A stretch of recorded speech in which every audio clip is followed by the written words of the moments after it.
আচ্ছা, এর মধ্যে সবাই সেট হতে হতে আমরা দেখি আমি ভিডিওটা রান গত ক্লাসে তো রান করতে পারি নাই। অ্যাজাইল এবং ভিডিওগুলো ভালো করছে দেখলাম। আচ্ছা, আমি স্ক্রিন শেয়ার করি। Screen share share sound. Okay, আমার সাউন্ড শোনা যাচ্ছে কিনা এটা একটু বলবেন। সাউন্ড ঠিক আছে? জি ভাই, ভিডিওর হ্যাঁ, ভিডিওর সাউন্ড শুনতে পাচ্ছি। তাহলে এটা আমরা দেখি, এটা আসলে আমরা প্রথম দিকে পড়ছিলাম agile, iterative, incremental, hybrid, agile এবং প্রেডিক্টিভ। সো এখানে একটা পিএম এর গাইডলাইন আছে যে আসলে কোন সময় কোনটা ইউজ করা উচিত। সো আমি একটু Agile methodologies. Welcome to the Project Management Institute's Spotlight series. In this presentation, you'll point the spotlight on when to apply Agile methodologies. You have heard the hype and are anxious to begin your first Agile project. But wait, there is something you should think about and remember. Agile methodologies and practices do not work in every situation and with every project type. Let's look at some of the projects ideally suited for Agile approaches, and some where Agile approaches are riskier or at least less advised. Agile practices work best when you can move fast, change direction, and even break things to figure out what to do next. Breaking things and creating waste is not a reasonable approach for some projects. Projects where the waste is physical, tangible materials like buildings or airplanes can be costly and damaging. You cannot or should not dig a hole and pour concrete over and over again until you like the location. Those kinds of decisions require planning before the work begins, or you can end up with problems.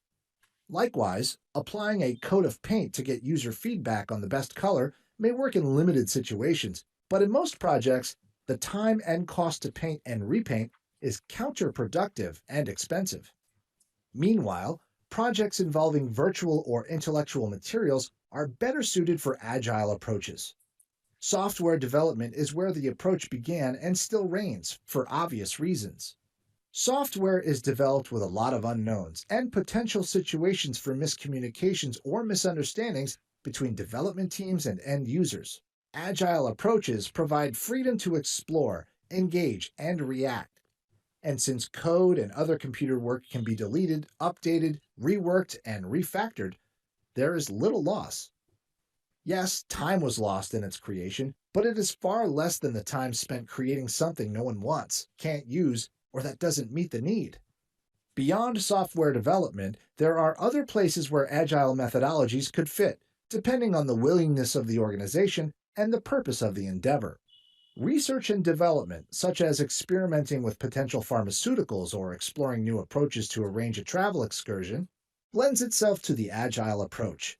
For example, marketing campaigns could be arranged to respond quickly to customer feedback and pivot as needed. As long as your project or a major portion of it relies more on the intangible elements of the knowledge workers on your team, and you can scrap or redo work without too much financial burden, then you might have a good candidate for an Agile project. And that's how you can tell if your project is a good candidate to apply the Agile approach. Thanks for using the PMI's Spotlight on when to apply Agile methodologies. For more information about the Project Management Institute's certifications, membership, and services, visit our website at www.pmi.org. ঠিক আছে, শুনতে পারছি না সবাই? জি ভাই, শুনতে পাচ্ছি। ঠিক আছে, তো এটাই আসলে কোথায় আমরা অ্যাজাইল বা কোথায় হাইব্রিড ইউজ করবো, প্রেডিক্টিভ ইউজ করবো। ওকে, আজকে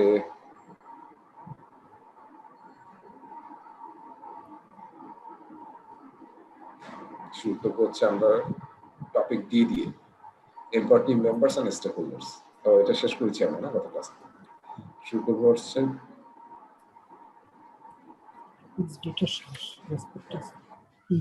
trained team members and stakeholders.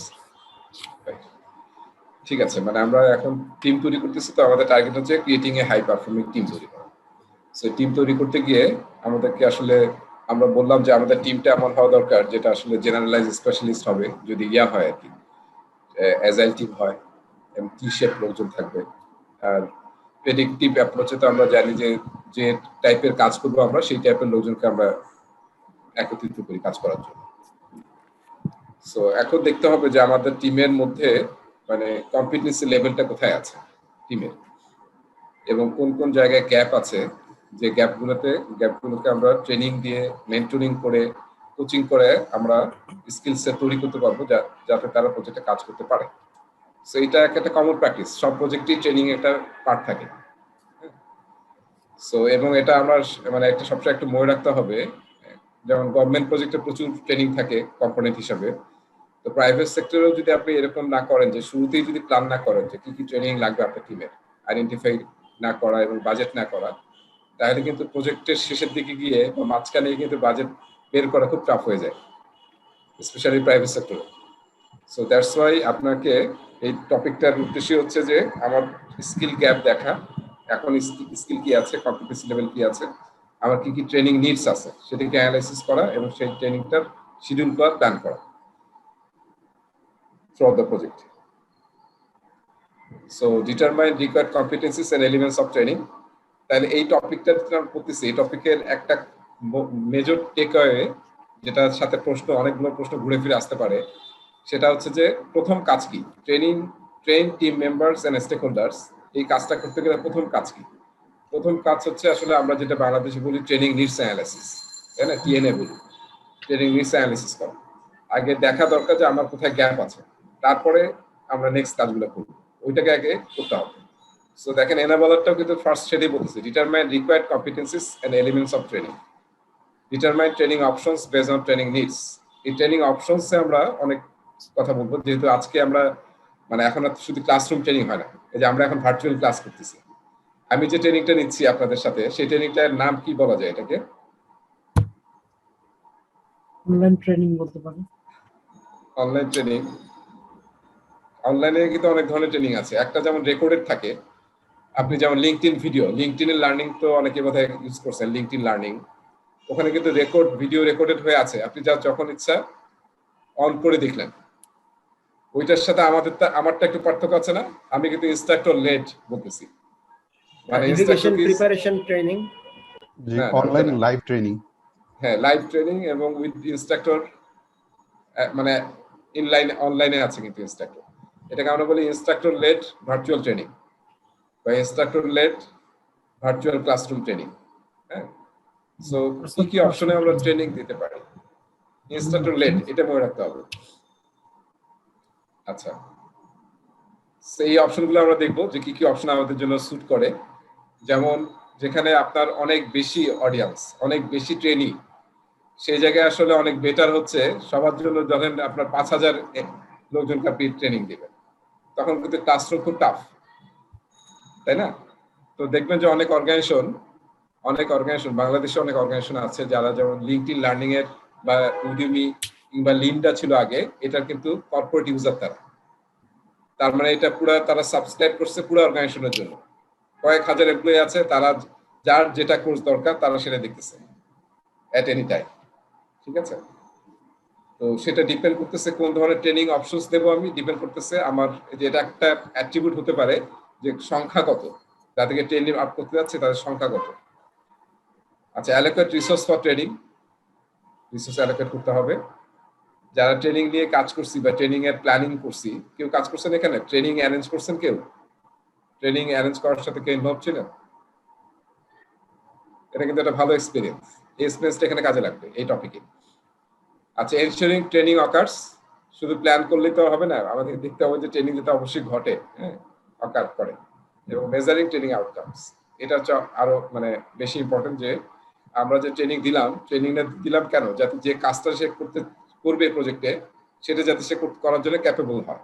R training দেওয়ার পর দেখতে হবে যে আসলে সে সেটা করার জন্য ক্যাপেবল হয়েছে কিনা, এবং ওই যে ট্রেনিং এর শুরুতে আমরা যখন নিডস অ্যাসেসমেন্ট করবো তখন এতে বেসলাইনিং করতে হবে, যে এখন আমার স্কিল লেভেল কি আছে, ট্রেনিং এর পরে স্কিল লেভেলটা কোন জায়গায় যাচ্ছে, সেভাবে কিন্তু মেজার করতে হবে।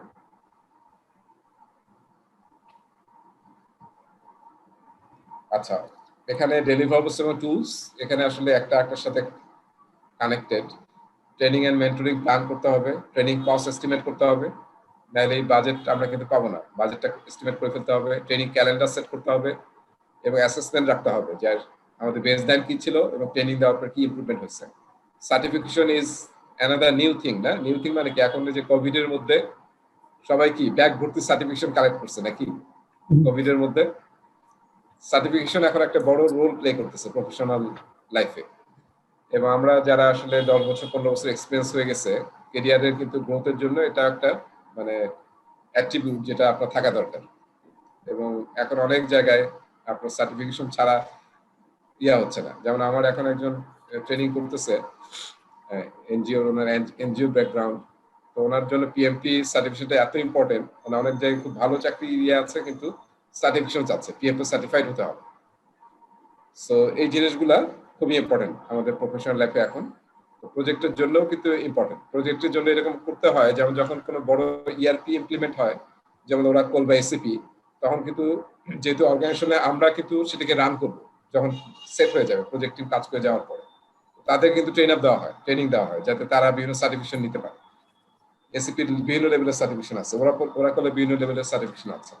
সেই সার্টিফিকেশন দিলে তখন আপনি আসলে জিনিসটাকে অপারেট করতে পারবেন। Training gap analysis, this is the main thing না? আমরা যেটাকে ট্রেনিং নিডস অ্যানালাইসিস বলি।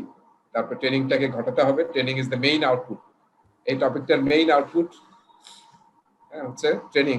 আউটপুটটা হচ্ছে ট্রেনিং এবং টুলও হচ্ছে ট্রেনিং। ট্রেনিং দিয়ে আমার স্কিলকে বাড়াতে হবে। পেয়ারিং এবং মেন্টরিং, এটা একটু নতুন ওয়ার্ড না। মেন্টর শব্দটা আমরা তো জানি, তাই না? মেন্টর মানে কি? গুরু বলি আমরা না? গুরু, হ্যাঁ, গুরু কাউকে মানে যিনি আসলে এক্সপেরিয়েন্সড এবং ওই বিষয়ে দক্ষ। তো আমরা মেন্টরিং বলতে সেটি বুঝাই, দুইটা টার্ম আমরা ইউজ করি, একটা হচ্ছে মেন্টর, একটা হচ্ছে মেন্টি। আমরা আসলে ট্যাগ করাই দিই যে আসলে এক্সপিরিয়েন্স তার সাথে যে একটু কম এক্সপিরিয়েন্স বা নতুন এমপ্লয়ি, আমরা কিন্তু ট্যাগ করে দিই এবং তার কাছ থেকে শিখতে থাকে। এবং এটা মেন্টরিংটা কিন্তু অনেক লং টার্ম। হ্যাঁ, অনেকেই দেখবেন স্টিল আপনি হয়তো সেই অফিসে নাই, 10 বছর একজন বসের সাথে কাজ করছেন, তা সেই দেখবে যে আপনার মেন্টর। আপনি কোনো একটা সাজেশনে তার কাছে যাচ্ছেন, যদি এখন সেই অফিসে আপনি নাই। সো মেন্টরিংটা এরকম লং টার্ম চিন্তা করা হয় আর কি। একটা তো হচ্ছে অফিসে আমরা এক্সপিরিয়েন্সের সাথে জুনিয়রকে ইয়ে করে দিলাম, কিন্তু এটা অনেক সময় লং টার্ম সাস্টেন করে। আমাদের অনেকের কিন্তু আছে মেন্টর। আমরা যে কোনো প্রবলেমে কিন্তু প্রফেশনাল বা কেরিয়ার রিলেটেড কোনো প্রবলেমে বা কোনো সাজেশনে we always take suggestion from them. Pairing মানে হচ্ছে পেয়ার করে দেওয়া। এটা আমরা সবসময় করি, যখন ট্রেনিং করি তখন কিন্তু আমরা 2-3 করে পেয়ার করে দিই। সো এটা এই পেয়ারিং এর মধ্যে এটা হতে পারে যে আপনি যখন কাস্টমারের জন্য কাজ করতেছেন, প্রজেক্ট টিম এবং কাস্টমার পেয়ারিং হতে পারে। আবার প্রজেক্ট টিমের কাস্টমারের মধ্যেই 2-3 করে পেয়ারিং করে দিব, তাহলে আসলে শেখাটা ইজি হয়, লার্নিংটা ইজি হয়। তাহলে প্রথম কাজ হচ্ছে রিকোয়ার্ড কম্পিটেন্সি আইডেন্টিফাই করা। হ্যাঁ, আমাদের কি নলেজ লাগবে, স্কিল লাগবে, কি কি অ্যাট্রিবিউট লাগবে আমাদের প্রজেক্ট টিমের, কেন এই যে প্রজেক্টটা আমরা হাতে নিচ্ছি সেই প্রজেক্টটা করো, সেটা হচ্ছে প্রথম কাজ। আচ্ছা, এলিমেন্টস অফ ট্রেনিং। ট্রেনিং এর একটা কিন্তু সুন্দর ডেফিনেশন দিচ্ছে, এই ব্লু কালার মানে definition. An activity in which team members acquire new or enhance skills, knowledge or attitudes.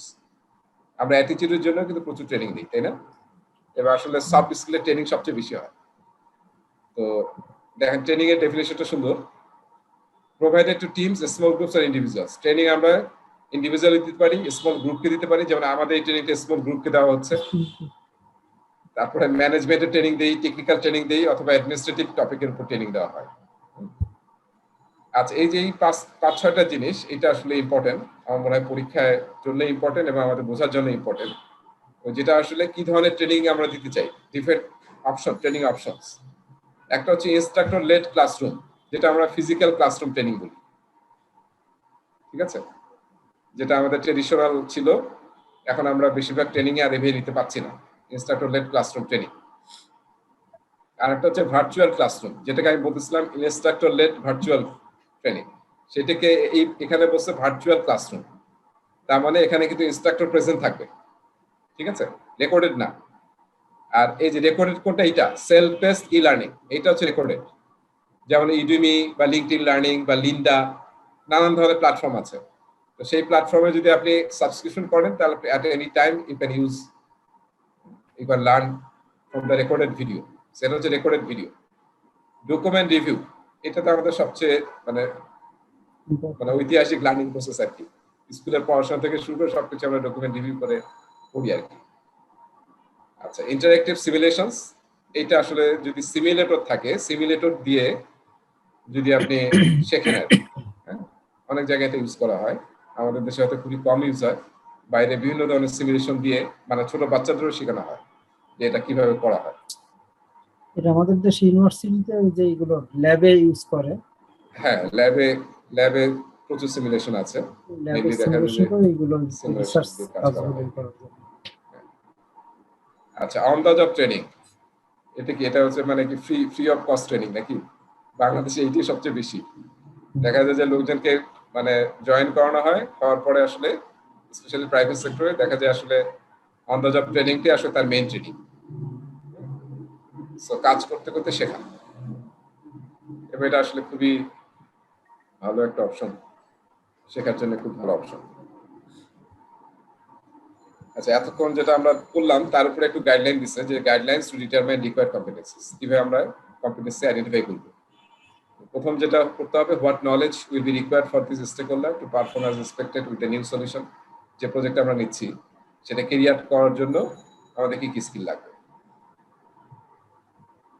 আচ্ছা, তারপর কি বলছে, what level of buy in to the solution has given by the stakeholder and what aspects of the training need to be employed to help develop support for the solution. আচ্ছা, আমরা এই ট্রেনিংটা কিন্তু শুধু মনে রাখতে হবে, এই ট্রেনিং কিন্তু টিমের ট্রেনিং না, এটা আসলে আপনার কাস্টমার এবং স্টেকহোল্ডার তাদেরও ট্রেনিং এখানে আমরা কনসিডার করতেছি। তো আমরা যখন একটা সলিউশন তৈরি করে তাদেরকে দেব, তাদেরকে কি কি ট্রেনিং আপ করতে হবে সেটাও কিন্তু আমাদের এখানে প্ল্যানিং করতে হবে। হোয়াট মডালিটিস অফ ট্রেনিং, যেটা আমরা একটু আগে বললাম, কোন ধরনের মডালিটি আমরা ট্রেনিং এর জন্য ইউজ করি, এবং শুধু অপশন তো সিলেক্ট করলেই হবে না, দেখতে হবে কোনটা কস্ট ইফেক্টিভ আমাদের জন্য, সেটাকেই ফাইন্ড আউট করতে হবে। আচ্ছা, ট্রেনিং এন্ড মেন্টরিং প্ল্যান তৈরি করতে হবে। হ্যাঁ, প্ল্যানের মধ্যে কি কি ট্রেনিং হবে, কোন ধরনের ট্রেনিং হবে, শিডিউলিং কি হবে, গ্যাপ যেটা অ্যানালিসিস করছি আমরা সেটা, এবং মানে একটা কমপ্লিট ট্রেনিং প্ল্যানের মধ্যে এই জিনিসগুলো থাকবে যাতে ইমপ্রুভমেন্ট হয় কম্পিটেন্সির, এবং যদি সার্টিফিকেশন দরকার হয় বা যেটা আমাদের বেনিফিট দিতে পারে তাহলে সেগুলোকে আমরা আইডেন্টিফাই করি। অনেক অর্গানাইজেশনে সার্টিফিকেশনের জন্য কিন্তু টাকা দেওয়া হয়, এমপ্লয়িরা যদি ট্রেনিং করে সার্টিফাইড হয় তো সেই টাকাটা রিইম্বার্স করা হয়। বড় কর্পোরেট আছে, গভর্নমেন্টের মধ্যেও এই পলিসিটা আছে।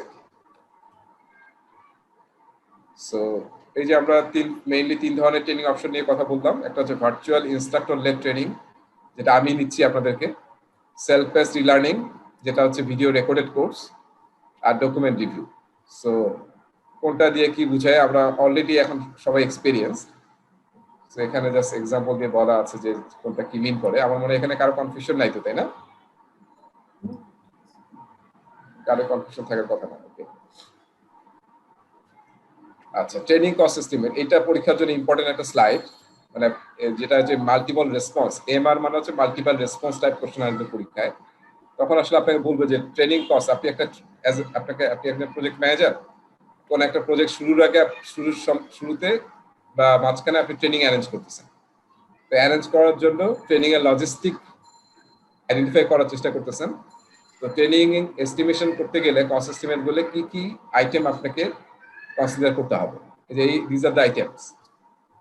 ঠিক আছে, content creation editing cost, content hosting and delivery cost, যদি আপনি অন ডিমান্ড কিছু ইউজ করেন রেকর্ডেড কোর্স তাহলে হোস্টিং করতে হবে সেটা। ইনস্ট্রাকশনাল কস্ট, যারা ইনস্ট্রাকশন দিবে তাদের তো একটা ফি আছে তাই না, সেই কস্ট। কোর্সওয়্যার প্রিন্টিং অ্যান্ড ডিস্ট্রিবিউশন, তারপরে ভেন্যু কস্ট, আদার লজিস্টিক কস্ট, খাওয়া দাওয়া, এইসব নানান ধরনের জিনিস আছে। ইভেন দেখবেন যে ট্রেনিং হওয়ার পর ছবি তোলা হয় তাই না, প্রাইভেট সরকারি জায়গায় যত জায়গায় ক্লাস নিতে গেছি, ওই ক্লাসের পরে কিন্তু ওনাদের ডেজিগনেটেড ফটোগ্রাফার আছে, ওনারা কিন্তু ছবি তোলেন, ঠিক, এবং সেটা সবাইকে শেয়ারও করা হয় সব পার্টিসিপেন্টদের সাথে। সো এইসব এইগুলো হচ্ছে কস্ট আইটেম। সো যখন আমি ট্রেনিং এর জন্য কস্ট এস্টিমেট করব, এই আইটেমগুলোকে কনসিডার করতে হবে। যাদের এক্সপিরিয়েন্স আছে তারা অলরেডি জানেন যে আসলে ট্রেনিং এর সাথে এই ধরনের কস্টগুলো ইনভলভ থাকে।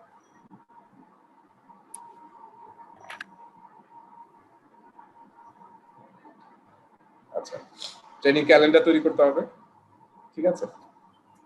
সেই ট্রেনিং ক্যালেন্ডার অনুযায়ী সবাই ট্রেন আপ হবে।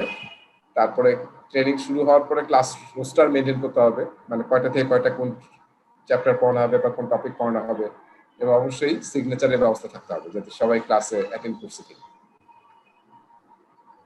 পেয়ারিং এর মেন্টরিং অলরেডি আমরা ডিসকাস করে ফেলছি যে পেয়ারিং করা, দুইজন বা তিনজনকে পেয়ারিং, যেহেতু দুইজনকে পেয়ার করা, তাহলে আসলে বেটার হবে। ইভেন আমরা অ্যাজাইলের একটা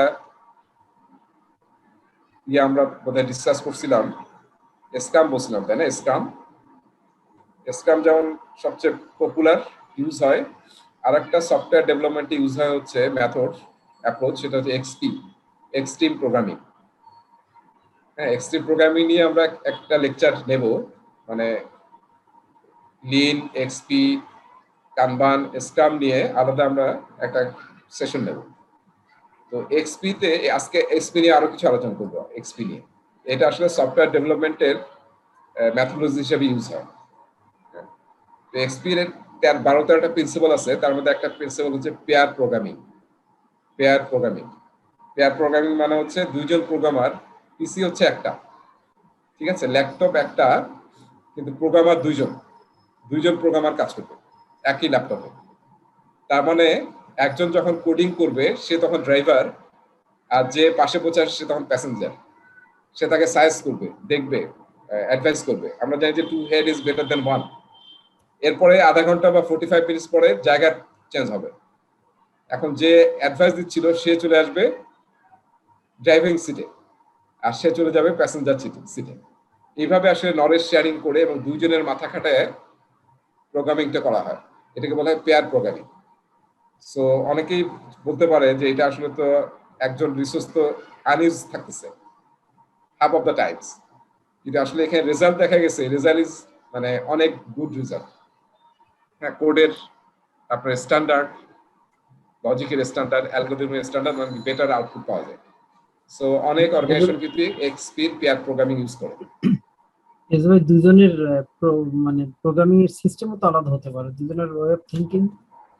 হ্যাঁ, সেই জন্য তো বেটার, ওই যে তখন কোলাবরেট হবে, সে বলবে ইভেন্ট করেন, ইভেন্ট দুইজনের মধ্যে কোলাবোরেশন করে কাজটা করতে হবে, যেটা ভালো হয়, বেটার হয়, বেস্ট হয়। সো এটা একটা টেকনিক আসলে, প্রিন্সিপাল এক্সপি সফটওয়্যার ডেভেলপমেন্টে ইউজ হয়। আচ্ছা, তারপর বললাম যে বেসলাইন করতে হবে, baseline and post training assessment. বেসলাইনটা কেন করব? যাতে আমরা ট্রেনিং শেষে অ্যাসেস করতে পারি যে আসলে তাদের স্কিল যে গ্যাপটা ছিল সেটা কি ইমপ্রুভ হয়েছে কিনা, যে লেভেলে নিয়ে যেতে চাইছি সেটা হয়েছে কিনা। ট্রেনিং আর দ্য ওয়ার্ক, কাজ করার যাতে করতে পারে, এই জন্য তো ট্রেনিং দিলাম, সে কাজ করতে সে পারছে কিনা। তো এইভাবে আমাদেরকে বেসলাইন করতে হবে এবং পোস্ট অ্যাসেসমেন্ট করে দেখতে হবে যে আমরা টার্গেট অ্যাচিভ করতে পারছি কিনা। নাহলে আবার ট্রেনিং দিতে হবে কিংবা রিসোর্স চেঞ্জ করতে হবে। এই ধরনের ডিসিশনগুলো আমরা পরে নেব। আর guidelines to ensure training occurs, এগুলো আসলে খুবই সাধারণ কথাবার্তা, একবার পড়লেই বুঝতে পারবেন যে আমাদের যাতে ট্রেনিংটা অকার হয় সেটার জন্য প্ল্যান করতে হবে এবং আপনাকে নোটিফিকেশন দিতে হবে যাতে কেউ মিস না করে, রিমাইন্ডার দিতে হবে, ঠিক আছে? এগুলো কিন্তু কর্পোরেটের মধ্যে ভিতরে যখন ইন্টারনাল ট্রেনিং হয় তখন অনেকে মিস করে বা করে। এই জন্য এখন কিন্তু অনেক প্রাইভেট সেক্টরে আপনারা হয়তো জানেন যে আমি যদি বস হই আর আমার সাথে 3 জন আছে, আমার টিমে 3 জন আছে, এখন বলা হয়েছে যে টিমের সবাইকে বছরে 60 ঘন্টা ট্রেনিং হবে, 60 আওয়ার্স, ঠিক আছে? এখন কোনো কারণ যখনই ট্রেনিং হবে, এই যে আমরা বলতেছি ট্রেনিং অকার্স, তখন কিন্তু তার তো লাইন সুপারভাইজারকেও জানানো হবে যে আপনার 1 জন বা 2 জন ট্রেনিং এ পার্টিসিপেট করবে। এখন বছর শেষ যদি দেখা যায় যে এই ট্রেনিং এর 3 জন 60 আওয়ার্স ট্রেনিং পাওয়ার কথা, কিন্তু এখানে দেখা গেল 1 জন 40 পাইছে আর 2 জন 60 পাইছে, তাহলে 1 জন যে ট্রেনিং পায় নাই এর জন্য কিন্তু সুপারভাইজার কেপিআই তে মার্ক কাটা যাবে, ঠিক আছে? কারণ সে আসলে ফলো করে নাই যে আসলে তার এই যে একটা কেপিআই ছিল আর তার টিমের 3 জন 60 আওয়ার্স ট্রেনিং পাবে, সেটা সে এনশিওর করতে পারে নাই। সো এটাও কিন্তু একটা প্রসেস যাতে ট্রেনিং ঘটে, মাস্ট ঘটে। নাহলে দেখবেন যখন ট্রেনিং বেশি হয়ে যায় অনেকে আবার ওটাকে এনজয় করে না, স্কিপ করতে চায়। সার্টিফিকেশনস, যেটা আগে বললাম, সার্টিফিকেশন কিন্তু এমন একটা জিনিস যেটা কিন্তু আপনি মানে ইন্ডাস্ট্রি, যদি সেই ইন্ডাস্ট্রি স্পেসিফিক হয় তাহলে সেই ইন্ডাস্ট্রিতে যে কোনো জায়গায় আপনি ইউজ করতে পারবেন। আর কিছু কিছু সার্টিফিকেশন আছে যেটা আসলে ইন্ডাস্ট্রি স্পেসিফিক না, একদম general, any industry you can use, এবং পোর্টেবল, এবং যে কোনো দেশে আপনি ইউজ করতে পারবেন। তো যেমন আমরা পিএমপি যেটা আমরা করার জন্য করতেছি সেটা কিন্তু ইন্ডাস্ট্রি স্পেসিফিক না, এবং portable to any country in any industry. এই প্ল্যানগুলো কিন্তু করতে হবে। সার্টিফিকেশন কস্ট কিন্তু আমরা জানি বেশি, তো প্ল্যান যদি আগে থেকে না করি এই টাকা কিন্তু আর কখনোই বের করতে পারবেন না, আর লোকজনকে ট্রেন আপ করতে পারবেন। মেজার ট্রেনিং আউটকামস ওই একই কথা যেটা আমরা বললাম যে পোস্ট অ্যাসেসমেন্ট করে দেখতে হবে যে আমরা অ্যাচিভ করতে পারছি। অলরাইট, সো এখানে যে অ্যাক্টিভিটি আছে এটা আসলে খুব ইম্পর্টেন্ট না, জাস্ট আপনারা একটু পড়ে নেবেন যে অ্যাক্টিভিটিটা এখানে আছে। আচ্ছা, এবার আসি ভার্চুয়াল টিম নিয়ে। ভার্চুয়াল টিম নিয়ে অলরেডি কিন্তু আমরা প্রথম টপিকে কথা বলছি, টপিক এতে virtual team, engage and support virtual team.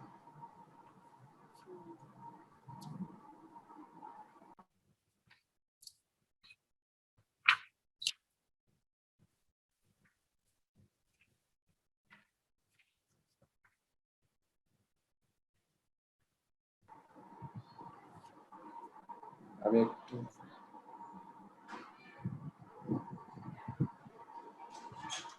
আচ্ছা,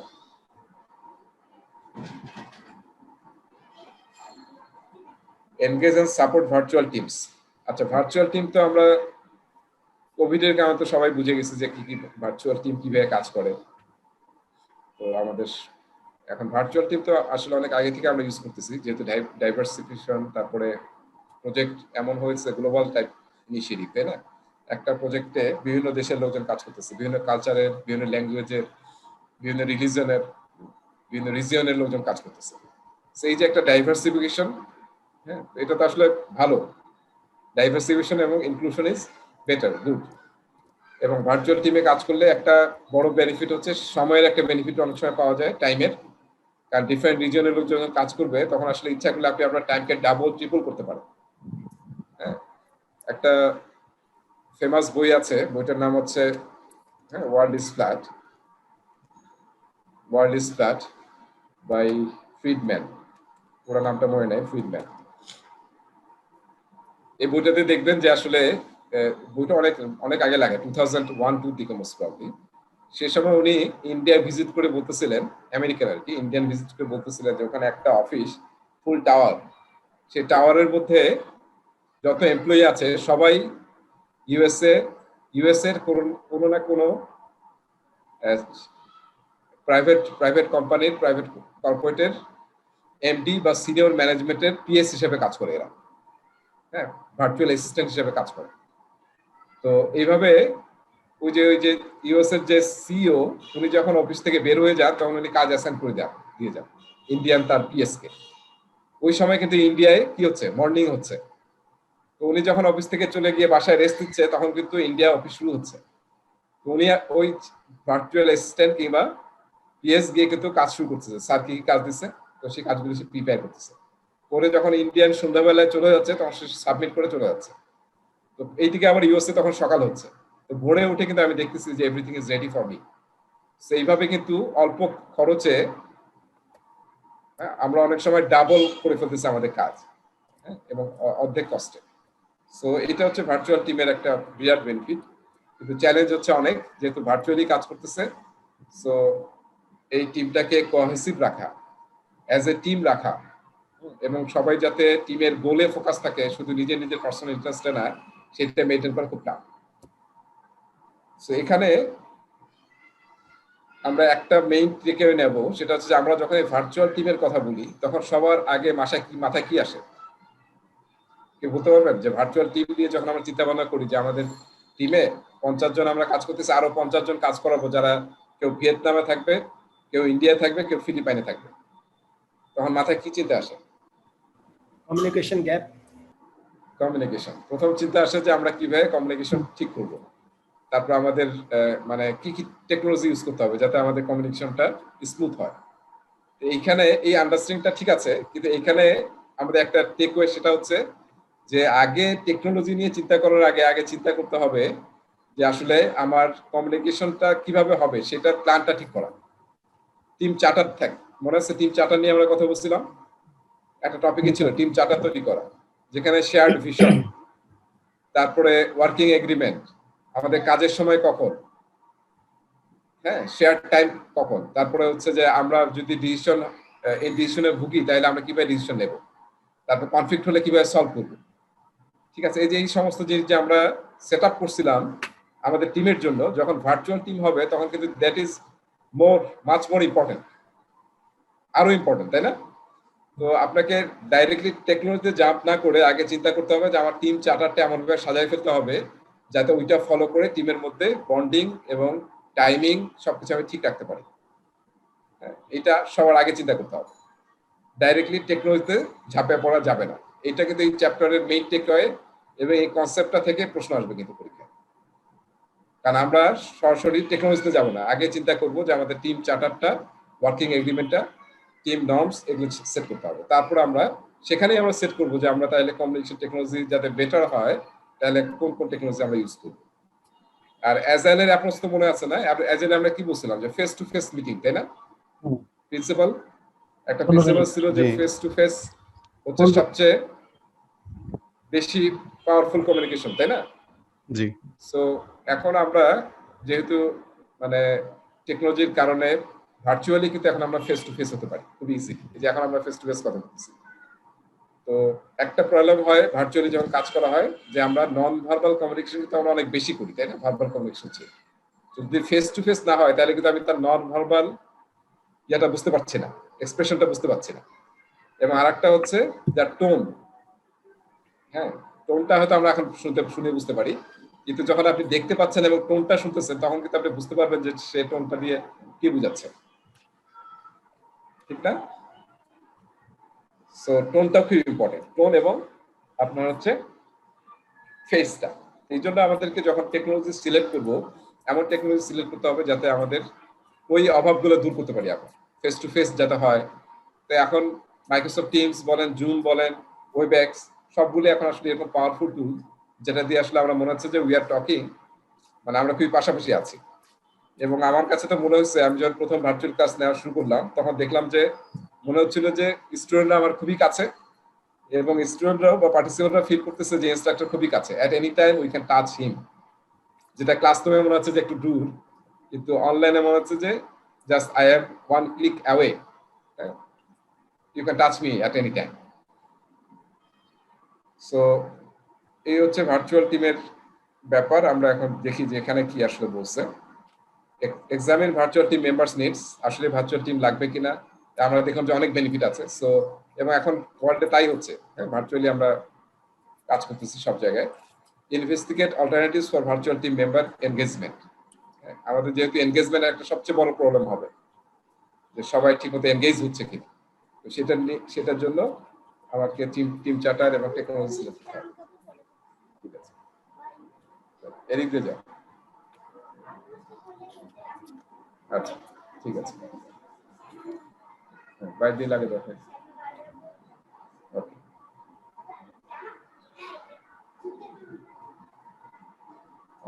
সরি। আচ্ছা এরপরে দেখেন implement options for virtual team member engagement, continually evaluate effectiveness of virtual team member engagement. আমরা কিন্তু সবচেয়ে বেশি এমফেসিস কোথায় দিচ্ছি দেখছেন তো? টিমের এনগেজমেন্ট, টিমের মধ্যে কোহেসিভনেস বন্ডিং আছে কিনা, নাহলে তো আসলে রেজাল্ট হবে না, বরঞ্চ ভার্চুয়াল টিম দিয়ে দেখা যাবে প্রজেক্ট কমপ্লিট করতে পারছেন না, খুব চ্যালেঞ্জিং কিন্তু। হ্যাঁ, সো সেই জন্য আসলে আমরা বারবার বলতেছি যে ভার্চুয়াল টিমকে কিভাবে এনগেজ রাখবো এবং শেয়ার্ড ভিশন যাতে হয়। এই যে আমার একটা ফ্রেন্ড ওরাকলে জব করতো নিউ ইয়র্কে, এবং সে 1 বছর আসলে হোম কি বলে এটাকে হোম অফিস নিয়েছিল। এখন তো হোম অফিস নর্মাল, সেই সময় তো হোম অফিস আসলে খুব একটা নর্মাল না। সো হোম অফিস 1 বছর সে প্রায় মোটামুটি পাগলের মতো অবস্থা হয়ে গেছিল আর কি। হ্যাঁ, যে 1 বছর সে ভাবছে যে হোম অফিস করলে খুবই আরাম, ফ্যামিলির সাথে একটা রুমে পাশে একটা রুম নিয়ে নিচ্ছে, লাঞ্চ করতে পারছে ইয়ার সময়, তারপরে ব্রেকে গিয়ে বাচ্চার সাথে দেখা করতে পারছে। কিন্তু পরে সে জাস্ট কয়েক মাস পরে পুরো ক্রেজি হয়ে গেছে যে কিভাবে এটা থেকে বের হয়ে আসা যায়, এবং সে চাকরি ছাড়িয়ে দিচ্ছে যে আমার এটা দরকার নেই, অন্য চাকরি করি। সো এই যে isolation, that is another big issues. এবং দেখেন কোভিডে কিন্তু আমরা অনেক লোকজনকে পেলাম যারা আইসোলেশনের কারণে দে ইভেন কিল দেমসেলভস, তাই না? এরকম ঘটনা ঘটছে কিন্তু। সো ভার্চুয়াল টিমে কাজ করলেও চেষ্টা করতে হবে যে মাঝে মাঝে কোনো মিটিং অ্যারেঞ্জ করা, কোথাও একত্রিত হওয়া, তো সেটা যাতে হয় ফিজিক্যাল মিটিং। আচ্ছা, কোলাবোরেশন টেকনোলজি, এনগেজমেন্ট অ্যাসেসমেন্ট করতে হবে আসলে ঠিক আছে কিনা এনগেজমেন্ট। আমরা ক্যালেন্ডার টুল ইউজ করব, ঠিক আছে? এই যে আমার জুমের সাথে কিন্তু ক্যালেন্ডার আছে, তাই না? আমরা ইচ্ছা করলে আউটলুকের সাথে এটা ইন্টিগ্রেট করতে পারি, তাহলে আপনি অটোমেটিকলি 5 মিনিট আগে জুম বলবে যে আপনার জুম মিটিং আছে এখন। সো যেহেতু টিম ভার্চুয়ালি কাজ করতেছে, কে কখন অ্যাভেলেবল না, কখন মিটিং হচ্ছে, টিম মিটিং হবে, যেমন ডেইলি স্ট্যান্ড আপ হবে।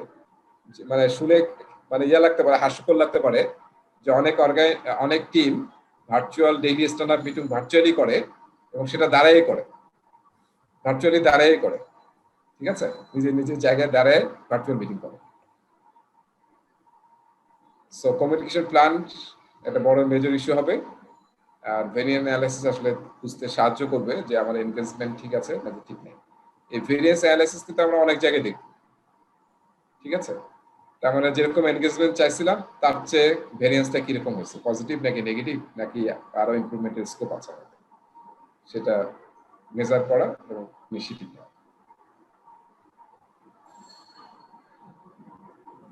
সো কোলাবোরেশন টেকনোলজি এটা খুবই সাধারণ কথাবার্তা আর কি। আমরা ট্রাই করব এমন, এই যে এই চারটা আসলে খুবই ইম্পর্টেন্ট, এই চারটা পয়েন্ট। শেয়ার টাস্কবোর্ড ইউজ করা। আমরা জানি যে যারা সফটওয়্যার ফার্ম, এখানে নজরুল জয়েন করেনি মনে হয়, লাস্ট ক্লাসে বলতেছিল যে ওরা জিরা ইউজ করে। জিরা, রেডি, এগুলো হচ্ছে আপনার কোলাবোরেটিভ টাস্কবোর্ড। অনলাইনে আপনি টাস্কবোর্ড মেনটেন করতে পারবেন, কে কোন কাজ করতেছে, কখন ডিউ, এবং এক বোর্ড থেকে আরেক বোর্ডে টেনে নিয়ে যাওয়া যায়। তাও দেখা যায় যে কে কোন কাজটা করতেছে, কোন কাজটা এখন চলতেছে, কোন কাজটা পিছিয়ে গেছে, কোন কাজটা ডিউ ডেট মিস করছে, অটোমেটিকলি সব দেখায় আর কি। এবং যখন এই কাজটা আপনাকে অ্যাসাইন করবে, আপনি চ্যাট করতে পারবেন, চ্যাট করলে আপনি নোটিফাইড হবেন যে আপনাকে কেউ একটা কমেন্ট করছে, আপনি তখন আবার চ্যাট করলে উনি আবার নোটিফাইড হবে। সো এরকম একটা কমিউনিকেশন টুল আমাদেরকে ডিসাইড করতে হবে, হ্যাঁ, যেটা অ্যাফোর্ডেবল আমাদের জন্য। যেমন আমরা এখন একটা প্রজেক্ট করতেছি, সেই প্রজেক্টে আমরা ইউজ করতেছি ফ্রি জিনিস ইউজ করতেছি, ট্রেলো ইউজ করতেছি। সো আমাদের টিমে 9 জন আছে, হ্যাঁ 10 জন আছি আমরা, সবাই কিন্তু ট্রেলো ইউজ করে সবাইকে কাজ অ্যাসাইন করতেছি, কাজ করতেছি এবং কাজের স্ট্যাটাস নিচ্ছি, ওখানে আপডেট করতেছি, ওখানে কাজ করে অ্যাটাচ রাখতেছি সবকিছু। সো এটা আপনাকে ডিসাইড করতে হবে যখন you will work in virtual team. Messaging and chatboards to enable communication. Knowledge repository to store share documents. সবাই যাতে ডকুমেন্টটা পায়, যেহেতু এখন তো সবাই এক জায়গায় না যে ফাইল চাইলো আর ফাইলটা আপনি দিয়ে দিন, তাই না? যদি এক জায়গায় হতাম আমরা, তাহলে আমাদের ক্যাবিনেটের মধ্যে ফাইল মেনটেন করতে পারতাম, সেখান থেকে আমরা শেয়ার করতে পারতাম। যেহেতু we are working virtually, so knowledge repository থাকতে হবে। যেমন এখন প্রজেক্ট ম্যানেজারদের, এই যে আমরা একটু আগে যেটা বললাম, জিরা, তারপরে Rally, Trello, Microsoft Project, traditional project ম্যানেজমেন্টে মাইক্রোসফট প্রজেক্ট প্রচুর ইউজ হয়। মাইক্রোসফট প্রজেক্টে কিন্তু ইউ ক্যান স্টোর ডকুমেন্টস, এবং মাইক্রোসফট প্রজেক্টে যেটা অনলাইন এনভায়রনমেন্ট, সেটাকে বলা হয় প্রজেক্ট 365। প্রজেক্ট 365, সেখানে ওয়ার্ড, এক্সেল, পাওয়ার পয়েন্ট সবই ট্যাগ করা আছে। সো আপনি যে ডকুমেন্ট লেখেন বা করেন সেটা আপনি শেয়ার করতে পারবেন, ভার্সন কন্ট্রোল করতে পারবেন, তারপর কাকে রিড পারমিশন দিবেন, কাকে রাইট পারমিশন দিবেন, everything you can maintain. Video conference tools to create opportunity to face to face communication. এটা আসলে টার্গেট করতে হবে যে কত বেশি ভিডিও কনফারেন্সিং করা যায়। এবং আমি যেমন ক্লাসে প্রেফার করি, কিন্তু আমাদের হয়তো ব্যান্ডের কারণে সমস্যা হয় যে আমাদের সবার ভিডিও অন রাখতে হবে। তাহলে কি হয়, তাহলে আসলে সবাইকে দেখলে কি হয়, সাহসটা বাড়ে নাকি, কমিউনিকেশনটা ভালো হয়। Virtual team member needs. Basic needs of a virtual team: shared goal থাকতে হবে, ক্লিয়ার পারপাস থাকতে হবে, clarity on roles and expectations. যেটা আমি বলতেছিলাম যে আগে এই জিনিসগুলো ঠিক করতে হবে, কার কোনটা রোল, কার কাছে কি চাচ্ছি আমি, কখন কোনটা চাচ্ছি, এটা ক্লিয়ারলি বলা থাকতে হবে। দেখেন, এবং চেষ্টা করতে হবে, এই সেন্টেন্সটা স্টুডেন্ট ম্যানুয়ালে আছে, খুব সুন্দর সেন্টেন্স লাগছে আমার কাছে। মানে আপনাকে এমন ভাবে প্ল্যান করতে হবে, নকিং ডাউন ভার্চুয়াল ওয়ালস, মনে হবে যে you are working at a same place, co-located কাজ করতেছে। এইভাবে আসলে কোলাবোরেশন করতে হবে টিমের সাথে।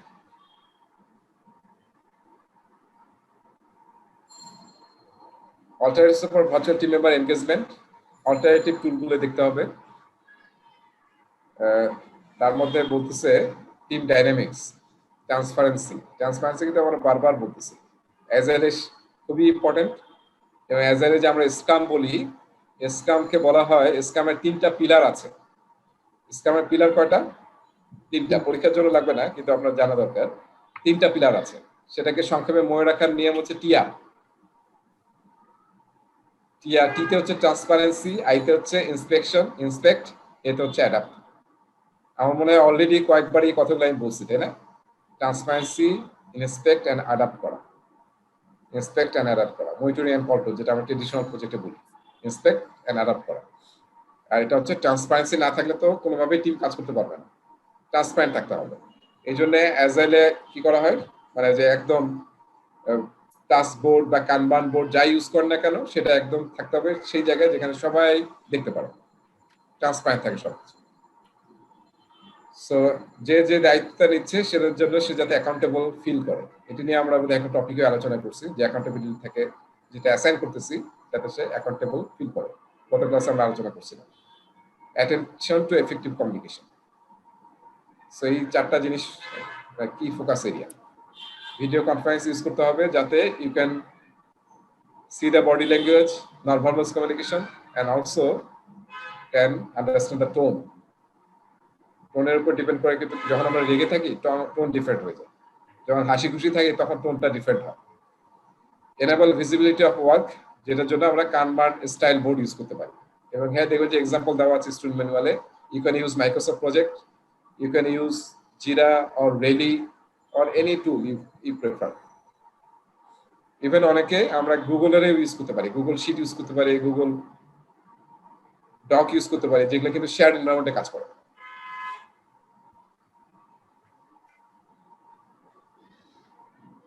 কমিউনিকেশন এনশিওর করতে হবে। যে চেষ্টা আমরা করতেছি সব উদ্দেশ্য কি? কমিউনিকেশন করা। আর রেট্রোস্পেক্টিভ দিয়ে আমরা কথা বলছিলাম না, লেসন লার্ন সেশন। রেট্রোস্পেক্ট দেখতে হবে, ওই যে রেট্রোস্পেক্টের মেইন কাজ হচ্ছে কি? Inspect and adapt. ইন্সপেক্ট করে দেখতে হবে যে আমরা যে বিভিন্ন ইনিশিয়েটিভ নিলাম, কমিউনিকেশন টুল টেকনোলজি ইউজ করতেছি, তা টিমের কি এনগেজমেন্ট বাড়ছে নাকি কি হচ্ছে, আসলে কোহেসিভনেস বাড়ছে নাকি হয়নি। সো তাহলে আমরা কোথায় গ্যাপ আছে, কিভাবে ইমপ্রুভ করতে হবে, তো সেটার জন্য আমাদেরকে রেট্রোস্পেক্টে আলোচনা করতে হবে, ইন্সপেক্ট এন্ড অ্যাডাপ্ট করতে হবে।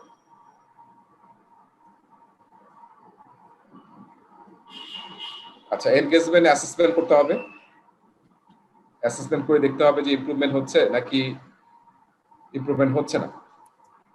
এখানে একটা চমৎকার কথা বলছে, এটা আরো কয়েকবার আলোচনা হবে স্টুডেন্ট ম্যানুয়ালে। সেটা হচ্ছে যে আমরা জানি, এইটা বোধহয় অনেকেই জানি, তাই না? এটাকে বলা হয় টাস্কম্যানস ল্যাডার। টিম ফরমেশনের যে ল্যাডার, একটা টিম যখন ফরমেট হয় তখন কি হয়? প্রথমে ফর্মিং হয়, তাই না? তারপরে যেহেতু একজন আরেকজনকে চিনি না, সবার ভিশন, তারপর বিহেভিয়ার, হ্যাঁ, কমিউনিকেশন ডিফারেন্ট টাইপের, স্টর্মিং শুরু হয়, যুদ্ধ শুরু হয়। তারপরে কি হয়? তারপরে নর্মিং এ চলে আসি আমরা, ঠিক আছে? নর্মিং সিচুয়েশন হয়, তারপরে পারফর্মিং স্টেজে যাই আমরা। সো পারফর্মিং স্টেজটা আসলে মেইন এক্সপেক্টেড স্টেজ, যেখানে আসলে টিম সবচেয়ে বেশি প্রোডাক্টিভ থাকে। এখন একটু মনে রাখতে হবে, যখনই কোনো নতুন মেম্বার জয়েন করে, এই ডাইনামিক্স কিন্তু ফিক্স না, হ্যাঁ, একদম লক না। এটা নিয়ে একটা আমরা আলোচনা করবো ইয়াতে, যখন যে keeping year team on track, তখন একটা টপিক আলোচনা করবো আমরা, যেটা কিন্তু লক না একদম, যে আমরা টিমটা পারফর্মে চলে গেছে ওখানেই থাকবো সবসময়। যখনই একজন নতুন টিম মেম্বার চলে আসবে বা কেউ টিম থেকে চলে যাবে, তখনই কিন্তু ডাইনামিক্স আবার শিফট হয়ে যাবে। দেখা যাবে টিমটা আবার চলে গেছে ফর্মিং এ, স্টর্মিং এ, নর্মিং এ। সো এটা খেয়াল রাখতে হবে যে এরকম না, আমরা তো পারফর্মিং আছি, আমরা আর কোনো পিছাবো না, আমরা এখন খালি পারফর্মিং করবো। সো যখন এই নতুন মেম্বার জয়েন করবে বা কেউ চলে যাচ্ছে, তখনই কিন্তু আপনাকে এই যে এই সময়গুলো দিতে হবে নতুন মেম্বারের জন্য এবং পুরো টিমের জন্য। আপনাকে দেখতেছেন না, খেলার মধ্যেও হয়, যখন এই টিমে দেখবেন 2-3টা প্লেয়ার নাই, নতুন 2-3টা প্লেয়ার আসে, দেখবেন যে সেম টিম যেটা আসলে এক্সেলেন্ট রেজাল্ট করতেছিল, তারা কিন্তু পারফর্ম করতে পারছে না। এটা হয় কারণ কি? কারণ তারা আবার আগের স্টেজে ব্যাক করে। এই জিনিসটা, এই আন্ডারস্ট্যান্ডিংটা মাথায় রাখতে হবে। সো আমরা এটা, এই টপিকটার উদ্দেশ্য হচ্ছে এই পেজটা, যে আমাদেরকে অ্যাসেস করে দেখতে হবে যে ইমপ্রুভ হচ্ছে কিনা নাকি হচ্ছে না আমার টিমের। এই ইমপ্রুভমেন্টটা কিন্তু ইন্ডিভিজুয়াল ইমপ্রুভমেন্ট আমরা বলতেছি না। অ্যাজাইল এবং প্রজেক্টে আমরা জানি টিম যদি অ্যাজ এ টিম কাজ করতে না পারে, team should work as a team. এটা সবচেয়ে ভালো এক্সাম্পল হচ্ছে আপনাদের আছে, আপনারা তো দেখছেন মনে হয়, গ্ল্যাডিয়েটর মুভি দেখছেন না? গ্ল্যাডিয়েটর জি দেখছি। গ্ল্যাডিয়েটর মুভি দেখছেন, রাসেল ক্রো। ওই মুভিতে যখন আসলে ফাইট হলো গ্ল্যাডিয়েটর, মানে ওই যে ঘোড়সওয়ার, তীর, তারপরে বর্ষা নিয়ে যে যুদ্ধ ফাইটটা হলো, ওই যুদ্ধে কিন্তু কেউ কখনো বেঁচে ফেরে নাই। কিন্তু আপনারা তো খেয়াল করছেন ওখানে ম্যাক্সিমাস বলতেছিল যে if we stay together we have better option to survive. কিছু না, একটা খুবই সুন্দর ডায়ালগ দিছিল আর কি। সো এনিওয়ান ফ্রম আর্মি, প্রথম প্রশ্ন করছিল যে এনিওয়ান ফ্রম আর্মি, তারপর বলছিল যদি আমরা এক থাকতে পারি তাহলে আমাদের মানে বেঁচে থাকার উপায় আছে, আর যদি না থাকি তাহলে আমাদের কারোই বাঁচার উপায় নেই। এবং খেয়াল করছেন হয়তো ওই যুদ্ধটা যখন শুরু হয় তখন কিন্তু 2-1 বাইরে চলে গেছিল, যারা বাইরে গেছে তারাই কিন্তু মারা গেছে, আর বাকি যারা একদম টিম আকারে ছিল তারা কিন্তু ওদেরকে পরাজয় করে, মানে প্রথম রেকর্ড এটা হিস্ট্রিতে যে গ্ল্যাডিয়েটরদের হাতে মানে এরকম এক ঘোড়সওয়ার বাহিনী মারা গেল। হ্যাঁ, first occurrence in the history. So একটা টিম যখন আসলে এরকম কোহেসিভ ভাবে কাজ করতে পারে, অ্যাজ এ টিম কাজ করে, তখনই আসলে you can get any result you want, you expect, মানে মিরাকল ঘটানো সম্ভব।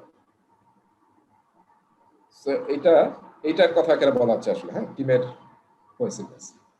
কমিউনিকেশন প্ল্যানটা সবচেয়ে ইম্পর্টেন্ট, যেটা দিয়ে আমরা শুরু করছিলাম, যে আগে একটা প্ল্যানটা ঠিক করতে হবে, টিম চার্টার এবং প্ল্যান ঠিক করতে হবে কমিউনিকেশন প্ল্যান। তার মধ্যে কি কি জিনিস কনসিডার করতে হবে দেখেন। When does the team meet, যেহেতু ভার্চুয়ালি অবশ্যই সবাইকে জানতে হবে যে কখন মিটিং হবে, মিট করবো আমরা। What tools are use to track work status, আমরা কোন ইয়াটা ইউজ করবো, জিরা নাকি Microsoft Project. How often work status updated বলা থাকবে যে কখন আপডেট করতে হবে। কাজ শেষ হয়ে গেছে, এখন কাজ শেষ হয়ে আমি ঘুমিয়ে পড়লাম, আপডেট দিলাম না, তাই তো অন্যদের জন্য খুব টাফ হয়ে যাবে। সো কখন আমাকে কাজ শেষ করার পরে বা কাজের কি স্ট্যাটাস আপডেট দিতে হবে, সেটা আমাদের কমিউনিকেশন প্ল্যানে ডিসাইড করতে হবে। শেয়ার টিম আওয়ার্স, সবাই কখন একসাথে কাজ করবে। What are the preferred communication approach, হ্যাঁ, আমরা কি ভিডিও কনফারেন্সে করবো নাকি জাস্ট টেক্সট করবো নাকি ফোনে কথা বলবো, যখন কোনটা কখন ডিমান্ড করবে, কোন ক্ষেত্রে আমরা কোন কমিউনিকেশনটা করবো, সেই অ্যাপ্রোচটা আমাদেরকে ঠিক করে ফেলতে হবে। So this are very important thing. So technology decide করার আগে আপনাকে এই জিনিসগুলোকে ডিসাইড করতে হবে, আর না হলে কিন্তু যতই ভালো টেকনোলজি ইউজ করেন, nothing better will happen. Conflict management কিভাবে করবেন সেটা আপনার কমিউনিকেশন প্ল্যানে এবং টিম চার্টারে থাকতে হবে। ওকে, সো আমি এই যে এতক্ষণ পর্যন্ত এটা এমফাসিস দিচ্ছিলাম, focus on collaboration and team norms before focusing too much on tools. ঠিক আছে, এটা আসলে এই চ্যাপ্টারের মেইন টেকআউট। আচ্ছা, ক্যালেন্ডার টুল ইউজ করতে হবে, আমরা অলরেডি ইউজ করি, ফলে এখানে ডিসকাশনে কিছু নাই, আমরা এই ধরনের টুল ইউজ করতেছি অলরেডি। ভেরিয়েন্স অ্যানালাইসিস করে দেখতে হবে, এবং ভেরিয়েন্স অ্যানালাইসিস করার জন্য দেখতে হবে যে টিম কিরকম পারফর্ম করতেছে, টিমের কোহেসিভনেস বাড়ছে কিনা, টিম অ্যাজ এ টিম কাজ করতে পারছে কিনা, এই জিনিসগুলোকে দেখতে হবে। এবং আমরা যে টার্গেট দিয়েছি টিমের জন্য যে এই কয়েকটা কাজ করতে হবে, আসলে করতে পারলো কিনা। টু ডু লিস্টে 5টা আইটেম আছে, 5টা আইটেম ডানে চলে যেতে হওয়ার কথা একদিনে, কিন্তু গেছে কিনা। সেইভাবে আমরা ভেরিয়েন্স অ্যানালাইসিস করতে হবে। তার মানে কি, ভেরিয়েন্স অ্যানালাইসিস কিসের উপর করবো, তার মানে অলরেডি কিছু সেট করতে হবে, আমাদেরকে বেসলাইন সেট করতে হবে, যে আমাদের প্রতিদিন এত স্টোরি পয়েন্ট ডেলিভারি দিতে হবে, এরকম কিছু সেট করতে হবে, যাতে ওইটা আমরা ভেরিয়েন্সটা ক্যালকুলেট করতে পারি। আর যখন আমরা সমস্যা দেখব, রেট্রোস্পেক্টিভে হচ্ছে অ্যাজাইলে আমরা সমস্যা সলভ করার জন্য ইউজ করি, তখন আমরা প্রবলেম সলভ করার জন্য ফিশবোন ডায়াগ্রাম ইউজ করতে পারি, 5 why ইউজ করতে পারি। তো ফিশবোন ডায়াগ্রাম 5 why এটা মনে হয় সবাই জানি নাকি, যে রুট কজ অ্যানালাইসিস জন্য আমরা ফিশবোন ডায়াগ্রাম ইউজ করি। এটা আরো অনেকগুলো নাম আছে, কজ ইফেক্ট ডায়াগ্রাম বা ইশিকাওয়া ডায়াগ্রাম। আর আমরা 5 why ইউজ করি, 5 why। 5 why এগুলো একটা, জানলেও ভুলে গেছি। হ্যাঁ। সো এটা আসলে আমাদের সামনে আলোচনা হবে, কোয়ালিটিতে যখন আলোচনা করবো তখন এই দুইটা নিয়ে আলোচনা করবো, তখন আমরা ডিটেইল আলোচনা করবো। আর এই দুইটা বোধহয় এখানেও নাই, আমি জাস্ট নিজে অ্যাড করছি। আইডেন্টিফিকেশন অফ লেসন লার্ন, ভালো কি করলাম সেটা লেসন লার্নটা করা যায়, রেট্রোস্পেক্টিভ করতেছি। এবং এটা আমি একটু ব্লু কালারে দিছি, এটা একটু লিখে রাখেন বা মনে রাখেন যে আমরা যখন রেট্রোস্পেক্টিভ করি, করে আসলে আমরা আইডেন্টিফাই করি একটা বা দুইটা আইটেম, গত ক্লাসে বলছিলাম, এবং সেই আইটেমগুলোকে আমরা নেক্সট ইটারেশনে এক্সপেরিমেন্ট হিসেবে দেখি, অ্যাপ্লাই করে দেখি, ইমপ্রুভ করে দেখি, কাজ করে দেখি যে আসলে কিরকম রেজাল্ট দিচ্ছে, সেটাকে বলা হয় এক্সপেরিমেন্ট। ঠিক আছে, যে 2-3টা জিনিস ইমপ্রুভমেন্টের জেনে নিলাম, সেটা আমরা নেক্সট ইটারেশনে এক্সপেরিমেন্ট হিসেবে দেখব। এটা নিয়ে আমরা আবার একদম লাস্ট টপিকে আলোচনা করব। লাস্ট টপিক একটা আছে কন্টিনিউয়াস ইমপ্রুভমেন্ট, সেখানে দেখবেন যে এক্সপেরিমেন্ট শব্দটা আবার আসছে। Power of PM. Power of PM মানে আসলে এরকম না যে পিএম এ অনেক পাওয়ার খাটাবে, এরকম না। আসলে এখানে পিএম আসলে কোন জায়গায় পাওয়ার মানে ইম্পর্টেন্সটা খাটাবে, ফোকাস থাকবে, সেটা আসলে এখানে এই পেজে আলোচনা করছে। ভার্চুয়াল টিম হলে কি হবে, প্রজেক্ট ম্যানেজারকে আমরা বলি যে তার কাজ হচ্ছে কমিউনিকেশন করা, তো এখানে কিন্তু কমিউনিকেশন চ্যালেঞ্জ অনেক বেশি। সো ফলে প্রজেক্ট ম্যানেজারের কাজ কিন্তু কমিউনিকেশন চ্যালেঞ্জটা অনেক বেড়ে যাবে। তো তাকে দেখতে হবে ওই যে টুলগুলোকে বলা হয়েছে সেগুলো ঠিক করা, তারপরে এখন যে যাকে যে কাজটা অ্যাসাইন করা হয়েছে তার অ্যাকাউন্টেবিলিটির সাথে সে যাতে সেটাকে ওন করে সেটা এনশিওর করা, নিজেরা যাতে সেলফ অর্গানাইজ হয়, নাহলে কিন্তু কাজ করে খুব টাফ ভার্চুয়াল টিমে। যে যা রেসপন্সিবল নিচে সে যদি কাজ না করে বলে যে কাজ করে ফেলছি, আপনি তার ধরতে পারছেন না, ধরেন হ্যাঁ কাজ করে নাই, বলছে কাজ তো হয়ে গেছে, তারপর হয়তো সে প্ল্যান করছে যে রাত 2টা পর্যন্ত জেগে কাজটা শেষ করবে, আসলে সে শেষ করে নাই। এরকম হলে তো কাজ করা খুব টাফ হয়ে যাবে। সো টিম যাতে সেলফ অর্গানাইজ হয় এবং যে অ্যাকাউন্টেবিলিটি সে নিয়েছে সেটা যাতে সে ওন করে, সেটার ব্যাপারে আপনাকে এমফাসিস দিতে হবে। এবং এই যে এই ব্লু কালারের কথাটা খুব important, reinforce the team goals over individual performance. সবাই যাতে না ভাবে যে আমার কাজ তো হয়ে গেছে, আর তো অন্যরা কি না করলো এটা তো আমার ফ্যাক্টর না, তাহলে কিন্তু যে টিমের ইয়াটা হচ্ছে না। আমরা অ্যাজাইলে একটা ওয়ার্ড ইউজ করি, এই ওয়ার্ডটা পরেও কথা বলবো আমরা, সেটার নাম হচ্ছে সোয়ার্মিং। শব্দটা কি আগে বলছিলাম? সোয়ার্মিং মানে কি? হ্যাঁ, এটা বাংলা অর্থ কি কারো জানা আছে? ঝাঁক, ঝাঁক, পাখির ঝাঁক বলি না, মৌমাছির ঝাঁক, পাখির ঝাঁক, পোকার ঝাঁক। সোয়ার্মিং মানে হচ্ছে যখন কেউ কোনো একটা প্রবলেমে পড়বে তখন পুরো টিম তাকে হেল্প করার চেষ্টা করবে ওই প্রবলেম থেকে সব থেকে বের হয়ে আসার জন্য। বুঝতে পারছি? ফুটবল খেলায় তো ইজিলি আপনারা দেখতে পারেন, যখন কি হয় লাস্টে আর সময় নাই, তখন আর ফুটবল যে গোলকিপার সেও আর গোলে থাকে না, সেও গিয়ে গিয়ে একটা হেড মেরে গোল দিতে চায়। তার মানে কেন প্রবলেম কি, গোল না দিতে আপনি খেলা থেকে বের হয়ে যেতেছেন। সো অল আর দেয়ার, এখন দেখবেন যে সবাই তখন ওই জায়গায়। আর বাংলাদেশের ফুটবলে তো সোয়ার্মিং এ হয় খালি, নাকি খেলা হয় না? এটা দেখছেন না? মানে ইউরোপের খেলা দেখলে মনে হয় যে মাঠ এত ফাঁকা কেন, এত বড় কেন, আর বাংলাদেশের খেলা দেখলে মনে হয় যে মাঠ এত ছোট কেন, কারণ সবাই এক জায়গায় অলওয়েজ সোয়ার্মিং করতেছে। সো এটা কিন্তু খুব ইম্পর্টেন্ট, অ্যাজেল এর টার্ম, অ্যাজেল ইউজ হয় সোয়ার্মিং। এন্ড আরেকটা টার্ম ইউজ করা হচ্ছে সোয়ার্মিং এন্ড মবিং। মবিং মানে তো মুভ করা আমরা জানি, হ্যাঁ। সোয়ার্মিংটা আসল কেউ যদি কোনো কাজে আটকে যাবে, আমরা দেখতেছি কোনো একটা কাজ টাস্ক বোর্ডে এক জায়গায় বসে আছে, কেউ করতে পারছে না, 2-3 দিন চলে গেছে, তাহলে সবাই মিলে দেখতে হবে যে কাজটা কি অবস্থা, how can you solve the work. তারপর কেউ ধরেন স্টাক হয়ে গেছে কোনো কাজে, তাহলে আমরা বাকিরা কিভাবে তাকে হেল্প করে সেখান থেকে বের করতে পারি। আলটিমেটলি আমাদের টার্গেট হচ্ছে আমাদের টিমের গোল অ্যাচিভ করা কিংবা ইটারেশনের গোল অ্যাচিভ করা। তো সেটা যদি বাধাগ্রস্ত না হয় তার জন্য আমাদেরকে সোয়ার্মিং করতে হবে। সো ওই কথাটাই দেখেন এখানে আবার আছে, shared commitments over individual accomplishment. হ্যাঁ, এইটা আসলে যাতে টিমের মধ্যে এই জিনিসটা সবার মাথায় ঢোকে আর কি, হ্যাঁ, মাইন্ডসেটে। অলরাইট,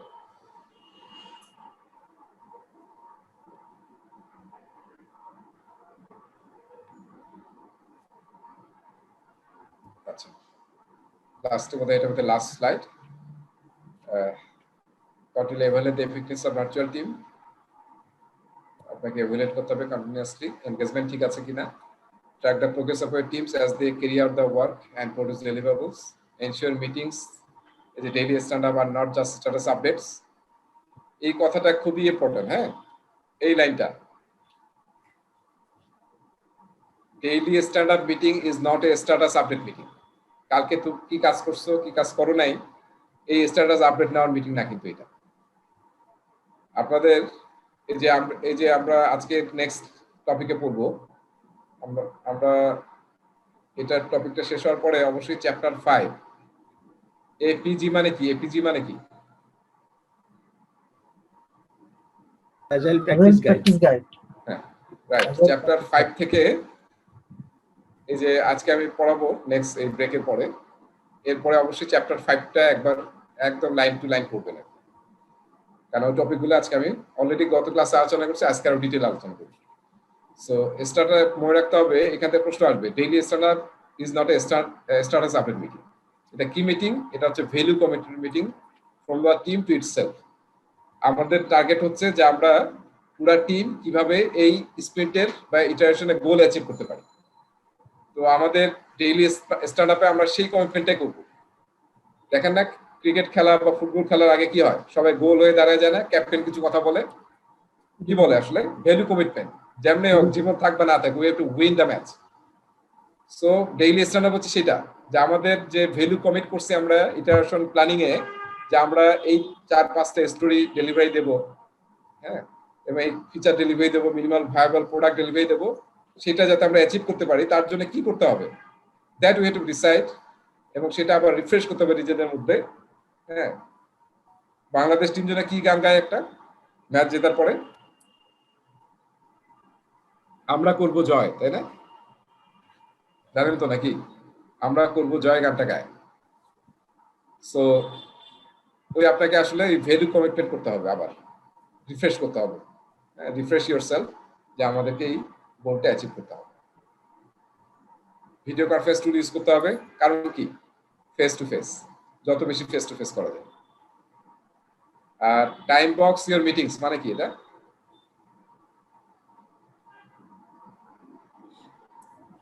মানে আনলিমিটেড টাইমের জন্য একটা টাইম টেবিল মেইনটেইন করা আর কি। টাইমটা মেইনটেইন করা, টাইম বক্স। হ্যাঁ, মানে আমাদের ডেইলি স্ট্যান্ড-আপের টাইম কত? 15 minutes. হ্যাঁ, মানে 15 মিনিটস, মানে 50 মিনিটস না, 15 minutes less than not greater than, sorry, less than equal to 15 minutes. যদি লেসে করতে পারেন better, less than equal to 50 minutes. এবং আমরা দেখছি অ্যাজাইলে কিন্তু সব টাইম বক্স খেলা আছে। ইটারেশন প্ল্যানিং 2 ঘন্টায় করতে হবে, রেট্রোস্পেক্টিভ 45 মিনিটে করতে হবে, তারপরে হচ্ছে স্প্রিন্ট রিভিউ করতে হবে 1.5 ঘন্টায়। সব টাইম কিন্তু টাইম বক্স।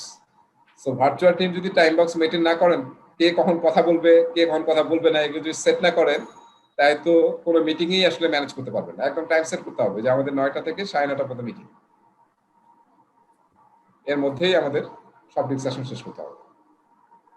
সে টাইম বক্স শব্দটা খুবই ইম্পর্টেন্ট, বারবার আসবে কিন্তু এজেলের সাথে রিলেটেড।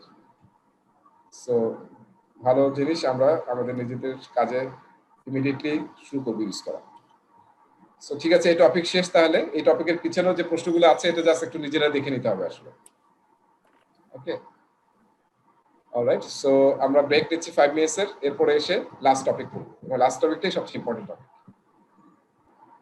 আচ্ছা, topic G, build a shared understanding about project. খুব ইম্পর্টেন্ট। মানে আমরা যারা প্রজেক্ট করতেছি, project manager, project management team members, সবাই যাতে প্রজেক্টে কি করতে চাচ্ছি সেটার আন্ডারস্ট্যান্ডিং, শেয়ার্ড আন্ডারস্ট্যান্ডিং হয়। সবাই যাতে জানে আসলে আমরা কি জন্য করতেছি, what is our purpose, what is the vision of this project. এটা না জানলে কি হবে, মানুষের মানে শিয়াটা থাকবে না, মোটিভেশনটা থাকবে না যে কি যেন করতেছি প্রজেক্টে আমরা। সো সবাই যাতে বুঝি যে আমরা কি করতে যাচ্ছি, এবং আন্ডারস্ট্যান্ডিং যাতে সবার জন্য ক্লিয়ার হয়। সো এখানে এনাবলার 2টা, survey all parties to reach consensus, যারা প্রজেক্টে ইনভলভ সবাই যাতে একমত হতে পারি যে আমরা কি করতে যাচ্ছি প্রজেক্টে, আবার ভিশন কি, এক্সপেকটেশন কি প্রজেক্ট থেকে, what is the outcome benefit from this project, and support outcome of parties agreement. এবং সবার এগ্রিমেন্ট নিয়ে আমাদেরকে আসলে প্রজেক্ট শুরু করতে হবে। সো এখানে আমাদের প্রথম দেখবো আমরা ভিশন। প্রজেক্টের একটা ভিশন থাকে, তাই না, যে আমরা কি করতে যাচ্ছি। এটা একটু আসলে অ্যাজাইল থেকে আসছে ভিশন। অ্যাজাইলে আমরা যখন কোনো প্রোডাক্ট নিয়ে তৈরি করি, নতুন প্রোডাক্ট তৈরি করি তখন আসলে আমরা প্রোডাক্ট ভিশন তৈরি করি, যে প্রোডাক্টের রোড ভিশনটা কি হবে। যেমন সে আমি বললাম যে আমি একটা সার্চ ইঞ্জিন বানাবো যেটা গুগলকেও ফেল করবে, হ্যাঁ, নাম্বার 1 সার্চ ইঞ্জিন বানাবো যেটা গুগলের সাথে ফাইট দিবে। এরকম ভিশন হতে পারে। ভিশন মানে হচ্ছে নর্থ স্টার। নর্থ স্টার মানে যেটা আমরা বাংলায় বলি ধ্রুব তারা। সমুদ্রে বা মরুভূমিতে মানুষ কি দেখে আসলে দিক নির্ণয় করে? নর্থ স্টার দেখে, তাই না? সো যেটাকে আমরা বাংলায় রূপক অর্থে বলি হচ্ছে ধ্রুব তারা, যেটা চেঞ্জ হয় না। সো আমরা যখন কোনো একটা বড় প্রোডাক্ট নিয়ে, যেমন বললাম যে গুগল একটা সার্চ ইঞ্জিন তৈরি করতে চায়, সেটার ভিশন হবে তো এরকম যেটা আসলে সহজে চেঞ্জ হবে না। ওই ভিশনটা আমরা অ্যাচিভ করতে যাব। আচ্ছা, এখানে আমরা অনেকগুলো টুল দেখবো, নতুন টুল টেকনিক দেখবো। তার মধ্যে একটা দেখবো যে এক্সপি মেটাফোর। মেটাফোর শব্দের অর্থ কি? বাংলা অর্থ কি মেটাফোরের?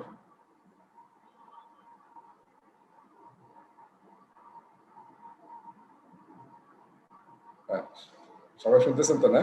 মেটাফোরের বাংলা কি জানি কেউ? আমরা বলি না যে রূপক, উপমা, রূপক অর্থে।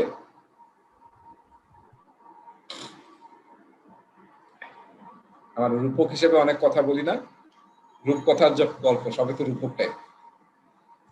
এক্সপি মেটাফোর, হ্যাঁ, এক্সপি মেটাফোর টুল আমরা ইউজ করতে পারি যখন আমরা ভিশন আইডেন্টিফাই করি, আমাদের প্রজেক্টের বা প্রোডাক্টের ভিশন আইডেন্টিফাই করি। এই দুইটা টুল আসলে অ্যাজাইলের টুল। ট্রেডিশনাল প্রজেক্ট ম্যানেজমেন্টে আমরা এটা ইউজ করতে দেখি নাই। সো অ্যাজাইলে আসলে যখন নতুন প্রোডাক্ট ডিজাইন করা হয় যে আমরা কোন প্রোডাক্ট নিয়ে মার্কেটে আসবো, তখন এক্সপি মেটাফোর ইউজ করা হয়। এই জিনিসটা কি আমি পরে আলোচনা করব। প্রোডাক্ট বক্স এক্সারসাইজ, এটাকে একটা মানে বেশ ইন্টারেস্টিং টুল। প্রোডাক্ট বক্স এক্সারসাইজ আপনারা কি খেয়াল করছেন? সবাই তো মেগা শপে গেছি, তাই না? মেগা শপে জি ভাই। লাস্ট সপ্তাহে মেগা শপে কে ভিজিট করছেন? গত সপ্তাহে?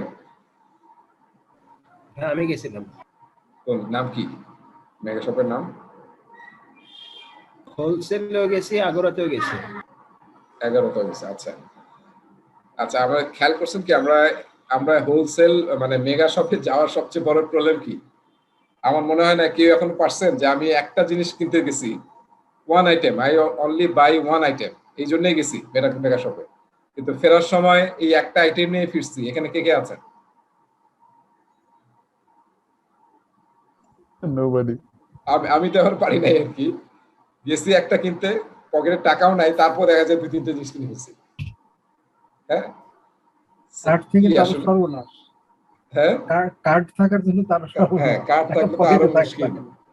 কার্ড যদি পকেটে থাকে এবং সাথে যদি আপনার ওয়াইফ থাকে,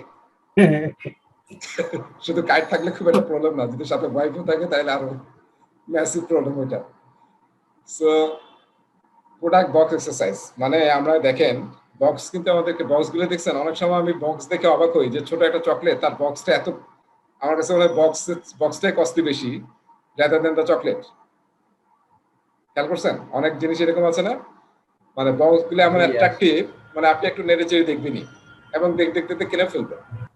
সো প্রোডাক্ট বক্স এক্সারসাইজ আসলে ওই জায়গা থেকে আসছে যে এখানে আসলে ইনভলভ করা হয় সেলস মার্কেটিং এর লোকজন এবং কাস্টমারকে, মেইনলি সেলস এবং মার্কেটিং লোকজন। তা থেকে বলা হয় তুমি প্রোডাক্টটা ডিজাইন করো, ফিজিক্যাল প্রোডাক্টটা, যে তুমি একটা নতুন বিস্কিট বানাতে যাচ্ছ, দেখছেন তো না প্রতিটা প্রোডাক্টের সাইডে কিন্তু মেইন ফিচার গুলো থাকে, বিভিন্ন ডিফারেন্ট কালার থাকে, কালার গুলো কিন্তু আপনি আকর্ষণ করে, এটা কিন্তু এক সহজ বিষয় না, বিভিন্ন ধরনের অ্যানালাইসিস করে কিন্তু তৈরি করা হয়। এই যেটাকে বলা হয় প্রোডাক্ট বক্স এক্সারসাইজ। ফিচার কি হবে, তারপরে কোন ধরনের কালার হবে, কি কি অ্যাট্রিবিউট থাকতে হবে, কি কি উপাদান থাকবে, এটা নিয়ে তুমি প্যাকেটটা ডিজাইন করো। একটা ফিজিক্যাল একটা কাগজ দিয়ে প্যাকেজ দিয়ে সেখানে চারদিকে ডিজাইন করে। এখান থেকে টিম বুঝতে পারে যে আসলে মার্কেটিং টিম কোন ধরনের প্রোডাক্ট চাচ্ছে। হ্যাঁ, তো এটা আসলে প্রোডাক্টে কি কি ফিচার হবে, ফাংশনালিটি হবে এবং কি ভিশন হবে সেটা আইডেন্টিফাই করার জন্য একটা এক্সারসাইজ। এটার নাম হচ্ছে প্রোডাক্ট বক্স এক্সারসাইজ। সেলস এবং মার্কেটিং লোক উইথ হচ্ছে আমরা যারা কাজ করব সবাই মিলে একটা প্যাকেজ, একটা ফিজিক্যাল প্যাকেজে এই কাজটা করা হয়। আচ্ছা, এরপরে চার্টার আসলে ট্রেডিশনাল প্রজেক্ট ম্যানেজমেন্টে আমরা জানি প্রজেক্ট চার্টার। হ্যাঁ, প্রজেক্ট চার্টার ট্রেডিশনাল প্রজেক্ট ম্যানেজমেন্টে প্রজেক্ট শুরু করতে হলেই আপনাকে যে ডকুমেন্টটা দিয়ে শুরু করতে হবে সেটার নাম হচ্ছে প্রজেক্ট চার্টার। হ্যাঁ, এবং আমি যে আজকে আপনাদেরকে একটা পিডিএফ ফাইল দিচ্ছি, রিতা মালকের বই থেকে দিছি, সিম্পল একটা চার্টার। দেখেন চার্টার মানে হচ্ছে যেখানে আসলে প্রজেক্টের হাই লেভেল সবকিছু থাকে। প্রজেক্টের ভিশন কি, প্রজেক্টে কি করতে যাচ্ছি, ডেসক্রিপশন কি, কেন প্রজেক্টটা করতেছি, প্রজেক্টটা করলে কি বেনিফিট হবে, কাদের জন্য করতেছি, মেইন স্টেক হোল্ডার কারা, হাই লেভেল রিস্ক কি কি, প্রজেক্টের হাই লেভেল শিডিউল কি, বাজেট কি, এবং কারা প্রজেক্টের স্পন্সর, তাদের সিগনেচার, প্রজেক্ট ম্যানেজার কে, প্রজেক্ট ম্যানেজারের অথরিটি রেসপন্সিবিলিটি কি। এই দেখেন যে মেজর কথাগুলো বললাম না আমি, এই জিনিসগুলোই 2-3 পেজের মধ্যে থাকে প্রজেক্ট চার্টারে।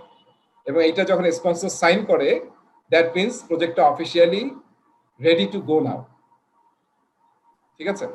সো প্রজেক্ট চার্টার মানে আমরা এখন প্রজেক্ট শুরু করব, এবং প্রজেক্ট চার্টারে একদম হাই লেভেল ভিশন, প্রজেক্টে কি করতে যাচ্ছি সবকিছুই থাকতেছে, হাই লেভেল, নট ডিটেল। ডিটেলটা আমরা করবো প্ল্যানিং এ। আচ্ছা, প্রজেক্ট প্ল্যান, তারপর হচ্ছে কিক অফ মিটিং আমরা কথা বলবো। ভিশন তৈরি করার সময় আমরা কিক অফ মিটিং করতে পারি, বা আমরা কিক অফ মিটিং এ আরো নানান কাজ করতে পারি, সেটা নিয়ে আমরা আলোচনা করবো। ব্রেইনস্টর্মিং একটা টুল যখন আমরা আইডিয়া জেনারেশন করি। টি shape skill already we discussed, সেই টি শেপের বর্ণনাটা এই সেকশনে আছে স্টুডেন্ট ম্যানুয়ালে, যে টি শেপ বলতে কি বোঝাচ্ছে। আচ্ছা, অ্যাজাইল টিমের একটা টার্ম তো আমরা বলছি না, জেনারেলাইজ, জেনারেলাইজ স্পেশালিস্ট, বাংলাটা কি generalize, generalize specialist, T shape, হ্যাঁ টি শেপ, জেনারেলাইজ স্পেশালাইজ হতে হবে। হ্যাঁ, সো এটা নিয়ে আমরা আলোচনা করব।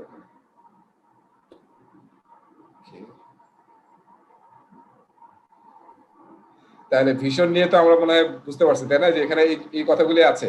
ওই যে নর্থ স্টার, এই এক্সাম্পলটা খুব সুন্দর এক্সাম্পল দেওয়া আছে আর কি, যাতে একটা ভিশন স্টেটমেন্ট থাকে যে আমরা আসলে প্রোডাক্টটা কোথায় পৌঁছতে চাই, বা রেজাল্টটা কোথায় নিয়ে যেতে চাই।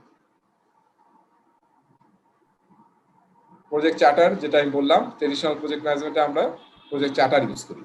এবং আমি যে কম্পোনেন্টগুলোর কথা বললাম, কন্টেন্ট আউটলাইন, যে পারপাস কি, হাই লেভেল রিকোয়ারমেন্ট কি, মেজারেবল প্রজেক্ট অবজেক্টিভ, যেখানে স্মার্ট ইউজ করা হয়, হ্যাঁ স্মার্ট ইউজ করা হয়, overall project risk, high level risk, summary milestone, শিডিউলের, financial resource, pre-approve financial resource, key stakeholder, project approval requirements, project exit criteria, project manager কে, তার authority responsibility কি, এবং স্পন্সর কারা এবং তাদের সিগনেচার।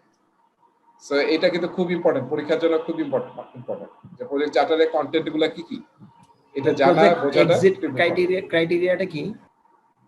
মানে কখনো আমরা বলবো যে প্রজেক্টটা এক্সিট করতে পারে বা করবে, সেটা দুই কারণে হতে পারে। একটা হচ্ছে যে যদি আমাদের অবজেক্টিভ মিট হয়ে যায় তাহলে তো প্রজেক্ট এক্সিট করবে, সেটা হচ্ছে 1 নম্বর ক্রাইটেরিয়া। সেকেন্ড ক্রাইটেরিয়া হচ্ছে যদি কোনো প্রিমেচুর এক্সিট পয়েন্ট থাকে, যেমন আমরা দেখতেছি যে প্রোডাক্টটা নিয়ে মার্কেটে যাচ্ছি, আমাদের এমন ডিলে করে ফেলতেছি যে মার্কেটে অলরেডি এই ধরনের প্রোডাক্ট আছে এবং ওখানে আর কোনো মার্কেট শেয়ার পাওয়া যাবে না, ডিমান্ড নাই, বা মার্কেটে আসলে প্রোডাক্টের ডিমান্ডই কমে গেছে।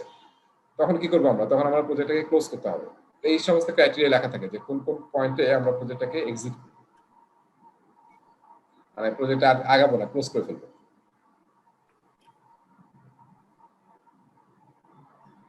আচ্ছা, তাহলে আপনারা কিন্তু ওই ডকুমেন্টটা একটু পড়তে হবে। হ্যাঁ, ওই ডকুমেন্টে এই পয়েন্টগুলোর উপরে কিন্তু আছে মোটামুটি, এবং দেখবেন যে যে কোনো একটা প্রজেক্টের এক্সাম্পল দিয়ে সেই প্রজেক্টের হাই লেভেলের ইয়া করা হয়েছে, প্রজেক্ট চার্টার তৈরি করা হয়েছে। এবং প্রজেক্ট চার্টার নরমালি 2-3 পেজের হয়, এর চেয়ে বেশি না। এটা অনেক অর্গানাইজেশন কিন্তু অলরেডি প্র্যাকটিস করে। আর মনে রাখতে হবে পিএমআই এর গাইডলাইন হচ্ছে without project charter approval you cannot start your project. PMI এর যদি কোনো প্রশ্ন আসে এরকম, তাহলে মাথায় মনে রাখতে হবে যে চার্টার ছাড়া you cannot start your project. আচ্ছা, এরপরে আসি প্রজেক্ট ওভারভিউ স্টেটমেন্ট। অনেক জায়গায় আসলে এত বড় চার্টার না লিখে জাস্ট 2-3 লাইনের কোর একটা স্টেটমেন্ট লেখে আর কি। হ্যাঁ, আমরা লিখি না, বিভিন্ন অর্গানাইজেশন কিন্তু ভিশন স্টেটমেন্ট আছে, দেখছেন তো, কোয়ালিটি পলিসি স্টেটমেন্ট আছে, দেখবেন যে একটাই লাইন, সেটা 2-3টা খুবই ইম্পর্টেন্ট লাইন আর কি, ভিশন স্টেটমেন্ট অর্গানাইজেশন, এবং এটা প্রায় সব জায়গায় ভিশন থাকে। তো কোম্পানির ভিশন যেটা থিং ইজ ইম্পসিবল। হ্যাঁ, মানে আমরা অনেক সময় বলি যে ভিশনটা এমন হইতে হবে যেটা আসলে রিচ করা ইম্পসিবল। আপনি সবসময় ছুটবেন ওটার পিছনে, কিন্তু ইউ ক্যানট রিচ দেয়ার। ওইরকমই বড় মানে দূরের ভিশন রাখতে হবে, ছোট ভিশন রাখলে তো আর একটা ভিশন হলো না। আচ্ছা, সিমিলারলি প্রজেক্টের ক্ষেত্রেও অনেকেই স্পেশালি অ্যাজাইল টিমে বা অনেক জায়গাতে আমরা এরকম স্টেটমেন্ট ইউজ করতে পারি যে আমাদের প্রজেক্টে আমরা এটা অ্যাচিভ করতে যাচ্ছি, this is our vision statement or overview statement, এবং সেটাই আমরা করার জন্য প্ল্যান করব, করবো, এবং এটা যখন রেডি হয়ে যাবে এটাই চার্টার হিসেবে কাজ করবে ওই ধরনের অর্গানাইজেশনে যারা এটা প্র্যাকটিস করে। এবং এইটা যেমন আমাদের অর্গানাইজেশনের ভিশন স্টেটমেন্ট সব জায়গায় লাগানো থাকে, সিমিলারলি এইটাও প্রজেক্ট টিম এবং যারা এর সাথে ইনভলভ যাতে একদম কমন প্লেসে থাকে। আচ্ছা, এবার আসি অ্যাজাইল সিরিমনিজ। এই অ্যাজাইল সিরিমনিজ আমরা গত ক্লাসে অনেক আলোচনা করছি না? গতবার কবে যেন করছি, গত ক্লাসে তো করলাম মনে আছে কয়টা ইভেন্ট ছিল? আমরা বলছি সবচেয়ে পপুলার হচ্ছে স্ক্রাম। ডাইরেক্টলি স্ক্রাম থেকে হয়তো প্রশ্ন পাবেন না, কিন্তু আমরা এখানে অ্যাজাইল নিয়ে যত কথা বলছি বেশিরভাগই স্ক্রাম ফোকাস, ঠিক আছে? মানে স্ক্রামে যেভাবে প্রজেক্ট ম্যানেজ করা হয় সেটাই আসলে স্টুডেন্ট ম্যানুয়ালে আলোচনা করা আছে, এবং অ্যাজাইল প্র্যাকটিস গাইডেও মোটামুটি ওটার উপরেই আলোচনা করা আছে, একটু জেনেরিক ভাবে আলোচনা করা আছে। কারণ যেহেতু পিএমআই তো আর স্ক্রামকে প্রমোট করবে না, তাই না? পিএমআই কিন্তু নিজস্ব অ্যাজাইল প্রসেস আছে, অ্যাজাইল মেথোডোলজি আছে, সেটার নাম কেউ জানেন?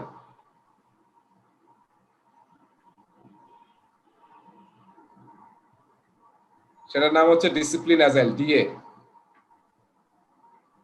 দেখেন আমরা এখন নামও যাই না, তো যাই হোক পিএমআই আসলে চেষ্টা করতেছে ডিসিপ্লিন অ্যাজাইল দিয়ে অ্যাজাইল মার্কেট শেয়ার তৈরি করার জন্য, ঠিক আছে? এই চ্যাপ্টারে আমরা আরো দুইটা জিনিস মার্কেট শেয়ার পিএমআই দখল করলে কি লাভ হবে? মানে স্ক্রাম তো আর কোনো নিশ্চয়ই কোনো মানে কপিরাইট করে তো কোনো পেমেন্ট পায় না যারা এটা ফলো করে। যারা ফলো করে মানে যারা স্ক্রাম ইউজ করতেছে তারা তো আর স্ক্রাম যারা আবিষ্কার করছে তাদের তো আর কোনো পেমেন্ট দেয় না, আবিষ্কারকরা তো ফ্রি দিয়ে দিচ্ছে এটা, কিন্তু যারা এইটাকে মেইনটেইন করতেছে বডি, যেমন স্ক্রাম অ্যালায়েন্স কিংবা scrum.org বা স্ক্রাম আইএনসি, সবাই তো যখন স্ক্রাম চলবে স্ক্রামের টার্গেটই হচ্ছে যে সবাইকে স্ক্রামের ট্রেনিং দিতে হবে। স্ক্রামের প্রায় বোধহয় 15টার বেশি ট্রেনিং আছে, ট্রেনিং এবং সার্টিফিকেশন লাগবে। সো এই যে আপনার যদি 5000 এমপ্লয়ি থাকে, 5000 এমপ্লয়ি ট্রেনিং মানে কি? They are getting money. হ্যাঁ, business, this is business. Organization scrum run করতেছে সমস্যা নাই, কিন্তু এই যে স্ক্রাম রান করার জন্য যে লোকজনের ক্যাপাসিটি বিল্ডিং করতে হবে, সার্টিফিকেশন দিতে হবে, কনসালটেন্ট লাগবে, কে প্রোভাইড করবে? স্ক্রাম বডিগুলি কিন্তু প্রোভাইড করবে, এবং they will earn money. So market share যার বেশি সে তো আসলে মার্কেট দখল করে ফেলতেছে। আচ্ছা, আমরা অ্যাজাইলের যে সিরিমনি, এই সিরিমনিটা একটু মনে রাখি। এটাকে আমরা সিরিমনি বলবো কিংবা আর কি বলবো? হ্যাঁ, রেট্রো ইভেন্টস। না, ইভেন্টস অথবা মিটিংস, যে কোনো টার্ম যদি বলে অ্যাজাইল সিরিমনিজ, মিটিংস অথবা events, that means the same thing যেটা আমরা এখন আলোচনা করতেছি।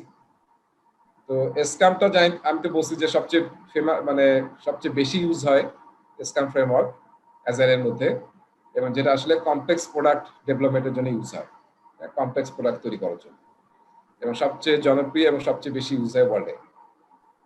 আর স্প্রিন্ট মানে তো জানি, তাই না? স্ক্রামে ইটারেশনকে বলা হয় স্প্রিন্ট। এটা একটু মনে রাখি, স্প্রিন্ট ইকুয়াল টু কি? Sprint equal to iteration. আপনি পরীক্ষায় হয়তো স্প্রিন্ট শব্দটা বেশি পাবেন না, কারণ স্প্রিন্টটা স্ক্রামের। পিএমআই চাবে না যে স্প্রিন্ট শব্দটা ইউজ করুন, তো পিএমআই হয়তো বলবে ইটারেশন। সো স্প্রিন্ট অথবা ইটারেশন দ্য সেম থিং। আমরা যেমন বলছিলাম যে ইটারেশন প্ল্যানিং, এটাকে স্ক্রামে বলা হয় স্প্রিন্ট প্ল্যানিং। স্প্রিন্ট রিভিউ, এটাকে আমরা বলতে পারি ইটারেশন রিভিউ। স্প্রিন্ট রেট্রোস্পেক্টিভ, এটাকে আমরা বলতে পারি শুধু রেট্রোস্পেক্টিভ, কিংবা শুধু রেট্রো, কিংবা ইটারেশন রেট্রোস্পেক্টিভ। সেই টার্মগুলো আমরা একটু মাথায় রাখি, যাতে একটার সাথে আবার একটা গোলমাল না হয়ে যায়, কারণ এইভাবে কিন্তু শিফট করে করে আসলে পরীক্ষা আসবে। আচ্ছা, আমি কিন্তু গত ক্লাসে বুঝাই দিছিলাম এটা, যে আমরা যে হোয়াইট বোর্ডে বুঝাই দিছিলাম, তাই না? সেই জিনিসটা কিন্তু এখানে, এই যে আমি একটা বক্স আঁকছিলাম, বক্সের মধ্যে বলছিলাম this is the sprint or iteration. এটা আমরা 1 উইকের এক্সাম্পল দিছিলাম। 1 উইক থেকে ম্যাক্সিমাম 4 উইকস ইটারেশনের সাইজ হয় বা স্প্রিন্টের সাইজ হয়। এই কথাটা কিন্তু লেখা আছে। এই যেমন ডেইলি স্টারের মিটিং আছে, এই স্প্রিন্টের টাইম যে 1 থেকে 4 উইক হয় এটা কিন্তু স্টুডেন্ট ম্যানুয়ালে বলা আছে, পরীক্ষার প্রশ্ন আসবে এটা থেকে। আচ্ছা, সো এর মধ্যে কি থাকে, প্রথম কাজ হচ্ছে ইটারেশন প্ল্যানিং, তাই না, যেটাকে আমরা বলতেছি এখানে স্প্রিন্ট প্ল্যানিং। তার মানে এখানে কি করা হয়, প্রোডাক্ট ব্যাকলগ থেকে আমরা আইডেন্টিফাই করে নিয়ে আসি কি কি আইটেম আমরা এই ইটারেশন ডেলিভারি দেব, ঠিক আছে। তারপরে কি করি, তারপর আমরা কিন্তু প্রতিদিন ডেইলি স্ক্যাম করি, যেটা লেস দেন 15 মিনিটস, 10-50 মিনিটস, এবং 3টা এজেন্ডা, যেটার আরেকটা নাম স্ক্যামে বলা হয় daily scam, daily stand up. Normal নাম হচ্ছে ডেইলি স্ট্যান্ড আপ, কিন্তু স্ক্যামে বলা হয় ডেইলি স্ক্যাম, যেটা লেস দেন 50 মিনিটস। সবাইকে থাকতে হবে, সবাই গোল হয়ে সার্কেল হয়ে দাঁড়াবে এবং 3টা এজেন্ডার উপর কথা বলবে, যে গত স্ট্যান্ড আপ থেকে এই স্ট্যান্ড আপ পর্যন্ত আমি কি করছি, আজকে কি করব, to achieve the value of our iteration, and is there any obstacle, third agenda কি, is there any obstacle, impediment or blocker যেটা আমার কাজে বাধা দিচ্ছে, is there any issue। সেই 3টা পয়েন্টের উপরে ডিসকাস হবে হচ্ছে ডেইলি স্ক্যাম, এবং সবাই প্রেজেন্ট থাকবে, product owner, scrum master and team. এরপর স্প্রিন্ট রিভিউ কখন হবে, এই যে পুরো ইটারেশন লাস্টে গিয়ে স্প্রিন্ট রিভিউ হবে, এবং সবগুলো কিন্তু টাইম ফিক্স, তাই না। এক উইকের ইটারেশনে এটা হবে 2 ঘন্টা,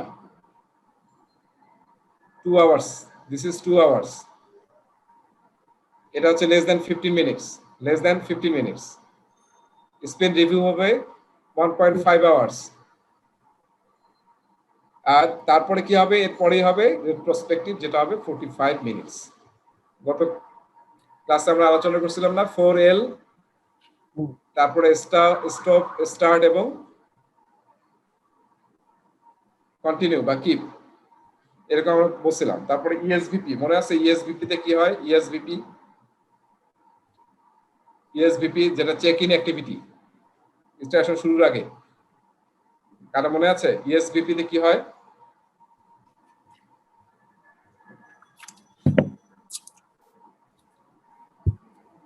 নাই মনে নেই না, এক্সপ্লোরার, শপার, ভ্যাকেশনার আর প্রিজনার, ও ঠিক আছে, রাইট, ঠিক আছে। জি ভাই। সবাই কি অবস্থা, সবাই কি প্রিজনার না এক্সপ্লোরার মোডে আছেন এই মোমেন্টে? আচ্ছা, সো তাহলে এইভাবে আসলে 4টা ইভেন্ট বা সেরিমনি আমরা অ্যাজাইলে প্র্যাকটিস করি, এবং এইভাবে কি হয়, একটা ইটারেশনের পরে আমরা ইনক্রিমেন্ট ডেলিভারি দিই, ঠিক আছে, ইনক্রিমেন্ট ডেলিভারি দিই। আচ্ছা, সো লেটস সি, এই যে আমরা গত ক্লাসে কিন্তু আলোচনা করছিলাম 353, তাই না। 353 মানে কি ভাই, এই যে 3টা রোল, 5টা ইভেন্ট আর 3টা আর্টিফ্যাক্টস, রাইট। হ্যাঁ, স্ক্যামের, ঠিক আছে, স্ক্যামের 3টা রোল, 5টা ইভেন্ট আর 3টা হচ্ছে আর্টিফ্যাক্টস। হ্যাঁ, মনে আছে আর্টিফ্যাক্ট গুলো কি মনে আছে? না ভাই ভুলে গেছি। দেখেন, এটা আমরা আরো সামনে আসবে, সমস্যা নাই। একটা আর্টিফ্যাক্ট ছিল ইনক্রিমেন্ট, পটেনশিয়াল রিলিজেবল ইনক্রিমেন্ট। একটা ছিল সহজ, এই যে স্প্রিন্ট ব্যাকলগ। একটা কি product backlog, PB. Sprint backlog is subset of product backlog, ঠিক আছে। আর আপনার রোলের নামগুলো মনে আছে, রোলগুলো কি ছিল স্ক্যামে? স্ক্যাম মাস্টার, প্রোডাক্ট ওনার, একটা কি টিম, ঠিক আছে। আর আমি পরে দেখেন, পরের একটা লাইনে দিছি হচ্ছে 35353। আসলে এটা ঠিক আছে, এটা আগেরটাই। আর 35 হচ্ছে স্ক্যাম মাস্টার 3টা আজকে আলোচনা করলাম না, 3টা পিলার আছে। টিয়া মনে আছে, টিয়া একটু আগে আলোচনা করলাম, 3টা pillar, transparency, inspect and adapt. আর স্ক্যাম টিম 5টা ভ্যালু প্র্যাকটিস করে, 5টা ভ্যালু, 5টা আমার নিজের মনে থাকে না, একটা হচ্ছে কারেজ, কমিটমেন্ট, রেসপেক্ট, এই 3টা মনে আছে। এরকম 5টা ভ্যালু তারা প্র্যাকটিস করে। এখান থেকে আসলে 35353 আমি লিখছি। এই 35 এটা নাই, কিন্তু আমাদের স্টুডেন্ট ম্যানুয়াল এটা নাই, শুধু এই 353 আলোচনা আছে। সো সবাইকে কিন্তু একটা এডিশনাল রিডিং করতে হবে, সেটা হচ্ছে স্ক্যামের গাইডটা কিন্তু করতে হবে, যেটা 14 পৃষ্ঠার একটা ডকুমেন্ট। আমি কি দিয়েছিলাম আপনাদেরকে? জি না ভাই, এটা কিন্তু, হ্যাঁ আমি দেওয়া তো হয়েছিল মোস্টলি। দেখছি বলে মনে হচ্ছে না। আচ্ছা, না দিলে আরেকবার দেবো। ওইটা কিন্তু আমার মনে হয় আজকে ক্লাসের পরে যে গ্যাপ থাকবে সেই গ্যাপে পড়লে খুব ভালো হবে। ওই যে চ্যাপ্টার নাম্বার 5 এবং এটা যদি একসাথে পড়েন নলেজ খুব একদম ক্লিয়ার হয়ে যাবে। স্পিন রিভিউ প্রতিটা ইভেন্ট আলাদাভাবে বোঝা কিন্তু খুব ইম্পর্টেন্ট, ঠিক আছে? এবং কে কোন ইভেন্টে থাকে সেটা খুব ইম্পর্টেন্ট, কার রোল কি সেই ইভেন্টে সেটাও বোঝা ইম্পর্টেন্ট। স্পিন রিভিউতে কে কে থাকে? স্পিন রিভিউতে কে কে থাকে? কে কে মানে কি? তিনটা রোল তো থাকবেই, তাই না? স্ক্রাম মাস্টার, প্রোডাক্ট ওনার, টিম, আর কে থাকে টিম। স্পিন রিভিউতে? আরেকজন ছিল স্টেক হোল্ডার। হ্যাঁ, স্টেক হোল্ডার বা কাস্টমার। হ্যাঁ, কাস্টমার বা স্টেক হোল্ডার। কাস্টমার বা স্টেক হোল্ডার। আর স্পিন রেট্রোস্পেক্টিভে কে থাকবে? সেম প্রোডাক্ট ওনার আর কে? কাস্টমার আর Same. থাকবে না, কাস্টমার চলে যাবে। Customer should not involve here, কারণ এটা তো আমাদের ইন্টারনাল এখন প্রসেস ইমপ্রুভমেন্ট নিয়ে কথা বলবো, আমাদের টিমের পারফরম্যান্স নিয়ে কথা বলবো, ঠিক আছে? খুবই মানে অকেশনালি কোনো গেস্ট থাকতে পারে, বা যে হয়তো এক্সপিরিয়েন্স কোনো মেন্টর বা কোচ থাকতে পারে, বা অন্য প্রজেক্ট সাকসেসফুলি রান করতেছে তার কোনো স্ক্রাম মাস্টার থাকতে পারে, এক্সপার্ট থাকতে পারে, এক্সপার্ট। হ্যাঁ, এক্সপার্ট থাকতে পারে, রাইট। কিন্তু আমরা কাস্টমার এখানে শেষ, ঠিক আছে, স্পিন রিভিউতে। এরপরে আমরা টিম বসে এখন ডিসাইড করব what happen good for us, what happen wrong, and how can we improve ourself, improve our performance. এখানে একটা কি জিনিস মনে রাখতে হবে, একদম কি পয়েন্ট, সেটা হচ্ছে যে রেট্রোস্পেক্টিভে কখনোই কোনো টিম মেম্বারকে অ্যাটাক করা হয় না যে তুমি কেন এই কাজটা ঠিকমতো করো না, তোমার কারণে আমাদের কাজটা ফেল হয়েছে। কখনো টিম মেম্বারের অ্যাসেসমেন্ট হয় না, অলওয়েজ হয় team performance assessment as a whole. এটা খুব মনে রাখবেন। এটা বাংলাদেশের জন্য ফিট না। এটা সময় লাগবে, কিন্তু মনে রাখতে হবে এখানে আসলে কাউকে ইনসাল্ট বা কাউকে কোনো ব্লেম গেম না। This is not A blame game session. এটা হচ্ছে আমাদের টিমের কিভাবে ইমপ্রুভ করা যায় অ্যাজ এ হোল। আচ্ছা, একটা ডায়াগ্রাম আমি আপনাদের দেখাবো, এটা তো অ্যাড করতে ভুলে গেছি, পরে তাহলে দেখাবো। আপনারা পড়েন তাহলে নেক্সট ক্লাসে আমরা ডায়াগ্রামটা দেখলে। আচ্ছা, কিক অফ মিটিংটা আমরা অনেকেই ইউজ করি, তাই না? প্রজেক্টের শুরুর meeting, kick off meeting. So এখানে আসলে মেইন টার্গেট কি, যে এস্টাবলিশ প্রজেক্ট কনটেক্সট, সবাই যাতে একই ইয়াতে আসে আর কি, শেয়ার্ড ভিশনে আসে। তারপর টিম ফরম্যাট করার জন্য আমরা ইউজ করি, সবাইকে চিনলো, ইন্ট্রোডিউস হলো, ensure proper alignment to the overall project vision. Main target কি, মেইন পারপাস হচ্ছে আসলে ওভারঅল প্রজেক্ট ভিশনটা যাতে সবাই নিজেদের মধ্যে শেয়ার করে এবং সবাই যাতে মাইন্ডসেটটা রেডি করে, অ্যালাইন হয়, সেটা হচ্ছে ইম্পর্টেন্ট। আর এছাড়াও কিক অফ মিটিংয়ে আরো নানান ধরনের কাজ হতে পারে। এখানে ফর এক্সাম্পল বলা হয়েছে যে এখানে ডিফাইনিং এ ভিশন স্টেটমেন্ট, আমরা ওই মিটিংয়েই ভিশন স্টেটমেন্ট তৈরি করতে পারি যে আমাদের প্রজেক্টের বা প্রোডাক্টের ভিশন স্টেটমেন্ট কি। এই কাজটা আমরা জাস্ট গত সপ্তাহে করলাম আর কি। আমরা একটা নতুন প্রোডাক্ট নিয়ে আসতেছি, সেই প্রোডাক্টটার জন্য আমরা বোর্ড অফ ডিরেক্টরসরা মিলে ভিশন স্টেটমেন্ট সেট করলাম আমাদের প্রোডাক্টে। আচ্ছা, ডিফাইনিং এ টিম চার্টার তো মনে আছে না? ওই যে 2 নম্বর চ্যাপ্টারে পড়ছিলাম, 2 নম্বর টপিক। সো যে টিম চার্টারটা আমরা এতদিন হয়তো ড্রাফট করছি বা সবার সাথে করে মিটিং করছি, এখানে ফাইনালি এসে ওটাকে আমরা পাবলিশ করতেছি, বা আরো কিছু পয়েন্টিং থাকলে আমরা জাস্ট এটাকে ঠিক করে চার্টারটা আমরা পাবলিশ করতেছি। This is our team charter that will follow as a team in the life cycle of the project. আচ্ছা, এখানে কিছু কোচিং ট্রেনিংও হতে পারে, যেমন আমরা বলছি প্রোডাক্ট ওনার। অনেক সময় প্রোডাক্ট ওনার এমন পার্সন হতে পারে যিনি আসলে কখনো অ্যাজাইল টিমে কাজ করেন নাই, এরকম হতে পারে। কিন্তু কারণ আমরা কি বলতেছি, কাস্টমার রিপ্রেজেন্টেটিভ, যিনি আসলে কাস্টমারের প্রসেস গুলা, বিজনেস সবচেয়ে ভালো বোঝেন, তাকে আমরা প্রোডাক্ট ওনার হিসেবে চাচ্ছি। এবং তার অথরিটি থাকতে হবে এবং তার অ্যাভেলেবিলিটি থাকতে হবে। অথরিটি অ্যান্ড অ্যাভেলেবিলিটি খুব ইম্পর্টেন্ট। প্রোডাক্ট ওনার এমন একজনকে দেওয়া হলো যার টিকিট নাগাল পাওয়া যায় না, বুঝতে পারছেন? মানে তাকে খুঁজে পাওয়া যায় না, তাইলে হবে না। প্রোডাক্ট ওনারকে যাতে অলওয়েজ পাওয়া যায়, প্রজেক্ট টিমের যখনই কোনো প্রশ্ন হবে, কোয়েরি হবে, জিজ্ঞাসা হবে, যাতে সে ইমিডিয়েটলি প্রোডাক্ট ওনারকে রিচ করতে পারে। এবং অনেক ব্যাপারে প্রোডাক্ট ওনারকে ভ্যালু ডিসিশন দিতে হবে, ভ্যালু এবং বিজনেস ডিসিশন দিতে হবে, সেই ব্যাপারে তার অথরিটি থাকতে হবে। এমন একজনকে প্রোডাক্ট ওনার বানালাম যার কোনো অথরিটি নাই, যার কথা কেউ শোনে না, সবচেয়ে জুনিয়র একজনকে, তাহলে কিন্তু হবে না। এগুলো আসলে হঠাৎ করে হবে না, বুঝছেন? এটা আস্তে ধীরে ধীরে হবে। তারপরে আসলে শুরুর দিকে তো আপনি প্রোডাক্ট ওনার কাস্টমার সাইড থেকে পাবেনও না, আপনার টিমেরই হয়তো কাউকে যিনি যার বিজনেস ব্যাকগ্রাউন্ড আছে বা বিজনেস বোঝেন, বা আমরা যখন অনেক কাজ করতে থাকি মানে এক্সপিরিয়েন্স হলে আমরা কিন্তু হয়তো অ্যাকাউন্টিং বা ফাইন্যান্সের মানুষ না, কিন্তু দেখা যাবে যেহেতু ইয়ারপি ইমপ্লিমেন্ট করছি, কিভাবে পোস্টিং দিতে হবে, ডেবিট ক্রেডিট কিভাবে হবে, ট্রায়াল ব্যালেন্স কিভাবে তৈরি হবে, so that we know, experience থেকে চলে আসছে। এরকম লোকজনকে হয়তো আমরা প্রোডাক্ট ওনার হিসেবে দিব। সো আমরা কি করতে পারি, তাকে ইউজার স্টোরি কিভাবে রাইট করতে হবে সেটা ট্রেনিং দিতে পারি, কিভাবে এস্টিমেশন করতে হবে। হ্যাঁ, এস্টিমেশন মনে আছে, ওই যে আমরা প্ল্যানিং প্রকারের কথা বলতেছিলাম, এবং অ্যাজাইলে কি এস্টিমেট ইউজ হয়, অ্যাবসলিউট নাকি relative? Relative. Relative estimation use হয়। তো সেই জিনিসগুলো ট্রেনিং দিতে হবে। প্রায়োরিটাইজেশন, প্ল্যানিং, প্রায়োরিটাইজেশন করতে হয়, মনে আছে প্রায়োরিটাইজেশন করার কি কি টেকনিক ছিল, কারণ মনে আছে? একটা ওই দুইটা যে চারটা টেকনিক। মস্কো কানো মডেল, হ্যাঁ, MoSCoW Kano model, dot voting, dot voting, আর একটা ছিল কি রোমান ভোটিং। হ্যাঁ, পোলিং ছিল বোধহয়, না পিয়ার, সরি পিয়ার ছিল না, পেয়ার এস্টিমেশন ছিল, পেয়ার এস্টিমেশন, রাইট। আচ্ছা, তাহলে 100 পয়েন্ট হ্যাঁ 100 পয়েন্ট এস্টিমেট ছিল একটা। আচ্ছা, ওকে।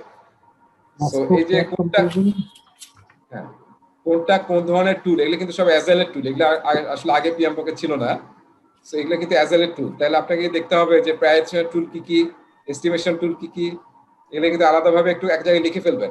আমি আপনাদের একটা ওয়ার্ড ফাইল দেবো, যেখানে আসলে আমি লিখবো না, আপনারাই লিখবেন, কিন্তু আমি সব পয়েন্ট হেড গুলো দেবো যে প্রায়োরিটাইজেশনের টুল কি কি, এস্টিমেশনের টুল কি কি, ডিসিশন মেকিং এর টুল কি কি। আজকে আমরা দুইটা টুল নিয়ে অলরেডি আলোচনা করলাম, প্রজেক্ট বা প্রোডাক্ট ভিশন স্টেটমেন্ট তৈরি করার টুল, মনে আছে কারো? ভিশন স্টেটমেন্ট তৈরি করার টুল কি কি? ওই যে এক্সপি মেটাফর এবং প্রোডাক্ট বক্স এক্সারসাইজ, এই দুটো কিন্তু হচ্ছে প্রোডাক্ট ভিশন তৈরি করার জন্য টুল। আচ্ছা, তারপরে ওই মিটিং এ আপনি ইনিশিয়াল প্রোডাক্ট ব্যাকলগও তৈরি করতে পারেন, ইনিশিয়াল প্রোডাক্ট ব্যাকলগও তৈরি করতে পারেন কিক অফ মিটিং।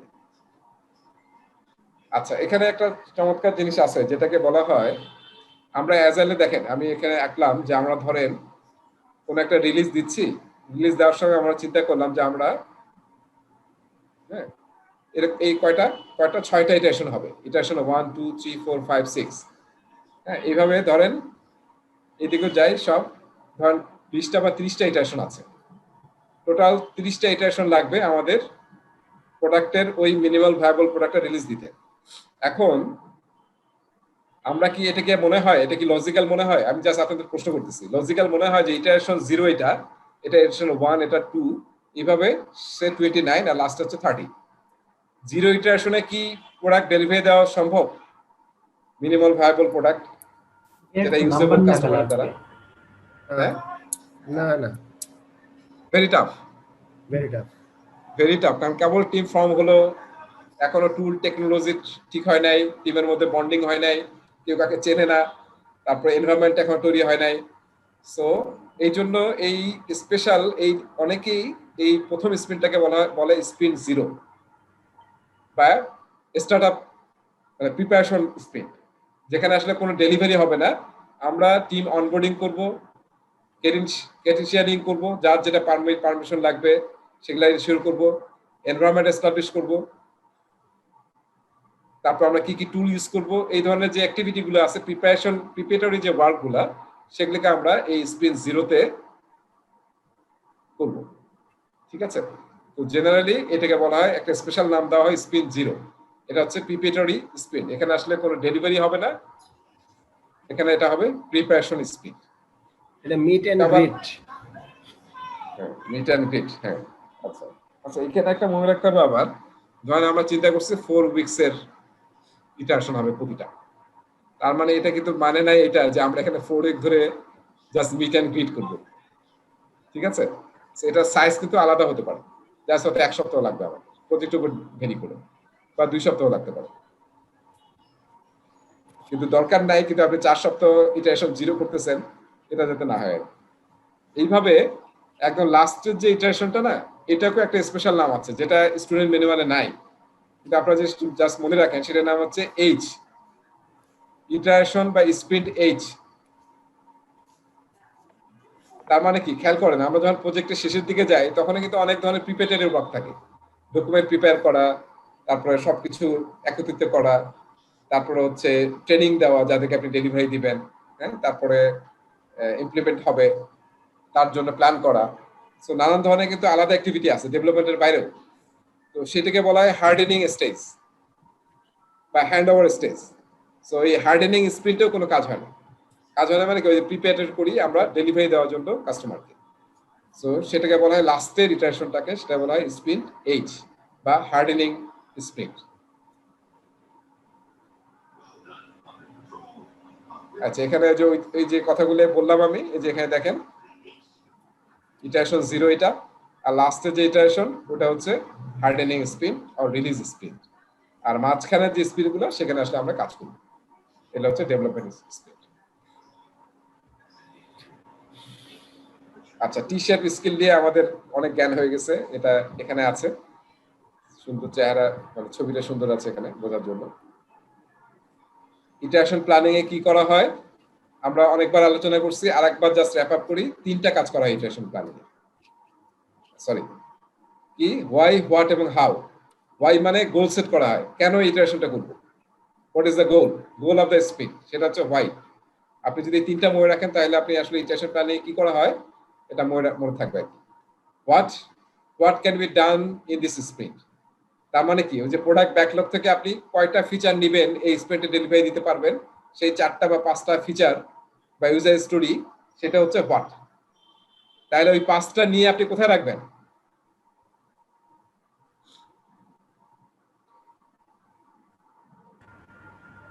এই যে এই কথাগুলো কিন্তু বারবার বলতেছি, প্রোডাক্ট ব্যাকলগ থেকে নিয়ে কোথায় রাখবো? Iteration backlog. ইটারেশনে হ্যাঁ, আইপি ইটারেশন তে রাখবো। ব্যাকলগ। হ্যাঁ, পিবি থেকে ইটারেশন আইপি তে দেব। ব্যাকলগ। হ্যাঁ, এইটা হচ্ছে হোয়াটের কাজ। হোয়াটের কাজ হচ্ছে এটা। এবং এখানে শুধু এরকম টেনে নিয়ে আসা না, এখন প্রায়োরিটাইজ হবে ভ্যালুর উপরে, এবং প্রোডাক্ট ওনার মেইন ডিসিশন দিবে যে আসলে কোন 5টা 4টা আমার এখন দরকার। হ্যাঁ, এবং আবার এখানে ইয়া হতে পারে যে আমরা গত ক্লাসে বলছিলাম মনে আছে, ব্যাকবোন এবং হচ্ছে ওয়ার্কিং স্কেলেটন হতে পারে। তো সেগুলো আসলে হোয়াটের মধ্যে আমরা ডিসাইড করি। এরপরে আসবে how will the chosen work get done. তার মানে এখন আমরা 5টা ইউজার স্টোরি নিয়েছি, ইউজার স্টোরি 1 2 3 এরকম 1 2। এখন টিমের কাজ হচ্ছে এই ইউজার স্টোরিকে ভেঙে টাস্ক বের করা, যে কি কি টাস্ক করলে এই ইউজার স্টোরি ফুল কমপ্লিট হবে, সেই টাস্কগুলোকে আইডেন্টিফাই করা। ধরেন এই একটা ইউজার স্টোরিতে 10টা কাজ করতে হবে, T1 T2 T3 T5 এরকম। সেইগুলোকে আইডেন্টিফাই করা, এটা করতে কত সময় লাগবে, কে করবে, এই সব জিনিসগুলো ডিসাইড করবে কে, সেটা হচ্ছে হাউ। টিম। এটা কে করবে? টিম। খুবই ক্লিয়ারলি মনে রাখতে হবে এখানে যে কোনোভাবেই স্ক্রাম মাস্টার বা প্রোডাক্ট ওনার কাউকে অ্যাসাইন করবে না যে তুমি এই কাজটা করো, তুমি এই কাজটা করো। This is fully team's responsibility, because they are self organized team, they are generalize specialist team, they are cross functional team, এবং তারা নিজেরাই এম্পাওয়ার্ড। সো এটা কিন্তু খুবই ইম্পর্টেন্ট কনসেপ্ট। পরীক্ষায় নানানভাবে প্রশ্ন আসবে আপনাকে এই কনসেপ্ট থেকে সরানোর জন্য। অ্যাজাইলে ডিসিশন নেবে টিম, বিকজ তারা আসলে কাজটা করবে। টিমের ব্যাপারে স্ক্রাম মাস্টার ট্রেডিশনাল প্রজেক্টে কি প্রজেক্ট ম্যানেজার সব কাজ অ্যাসাইন করে, এই তুমি এটা করো, তুমি এটা করো, জেনারেলি যেটা ঘটে, এবং সে আসলে মেইন সুপ্রিম অথরিটি। কিন্তু এখানে টিম আসলে ডিসাইড করবে কে কোন কাজ করবে। সেই 3টা কাজ করা হয় ইটারেশনের প্ল্যানিং এ, এবং প্রোডাক্ট ব্যাকলগ থেকে আমরা আইটেম নিয়ে এসে ইটারেশন ব্যাকলগে ইউজ করি। তাহলে দেখেন এখানে কিন্তু 2টা আর্টিফ্যাক্ট ইউজ হয়ে গেল স্ক্রামের, প্রোডাক্ট ব্যাকলগ এবং ইটারেশন ব্যাকলগ। আর আরেকটা শুধু থাকলো ইনক্রিমেন্ট, সেটা কখন হবে? যখন আপনার ইটারেশন শেষ হয়ে যাবে, তখন ইনক্রিমেন্ট তৈরি হবে। ভাই আমরা জানি যে আমরা বলছি একটা প্রশ্ন ছিল যে প্রোডাক্ট ব্যাকলগে তো প্রায়োরিটাইজড করা থাকে, এবং ওখান থেকে প্রায়োরিটাইজ যে আইটেমগুলো সেগুলো নিয়ে আইটারেশন ব্যাকলগে আনা হলো। তো এখানে এসে কি আবার প্রায়োরিটাইজড করা হয় কিনা আইটারেশন ব্যাকলগে?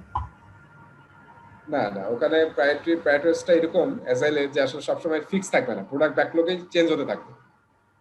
হ্যাঁ, তো সেটা আপনার চেঞ্জ করতে হবে। ওই তখনই ওই কাজগুলো হয় আর কি, যে প্রোডাক্ট ব্যাকলগেও কোনো চেঞ্জ আসছে কিনা, ভ্যালুর কোনো চেঞ্জ হচ্ছে কিনা।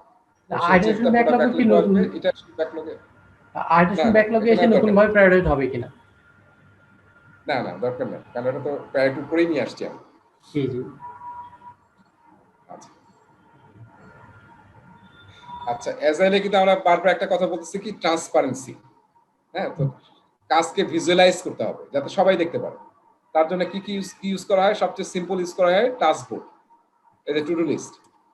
আমাদের কাজ কি কি, কোন কাজ এখন ইন প্রোগ্রেস আছে বা ডুইং, আর কোনটা ডান হয়ে গেছে। ঠিক আছে, যেমন আইটেম এ এস্টিমেট 4 মানে কি, এটা আসলে স্টোরি পয়েন্ট, 4 স্টোরি পয়েন্ট। আর এইভাবে সাজানো মানে কি, এটা অলরেডি অনেক সময় এখানে লেখা থাকে 1 লেখা থাকে, 1 2 3 4, তার মানে এটা হচ্ছে প্রায়োরিটাইজ, সবার উপরে এটা। ঠিক আছে, তো এইভাবে আমরা কাজগুলোকে নিয়ে নিয়ে কাজ করতেছি। আইটেম গুলো তো এর পরে ডি ই জি এর কোনো মানে সিগনিফিকেন্স আছে নাকি? না, কোনো সিকোয়েন্স নাই, এটা জাস্ট এক্সাম্পল হিসেবে দিচ্ছে আর কি।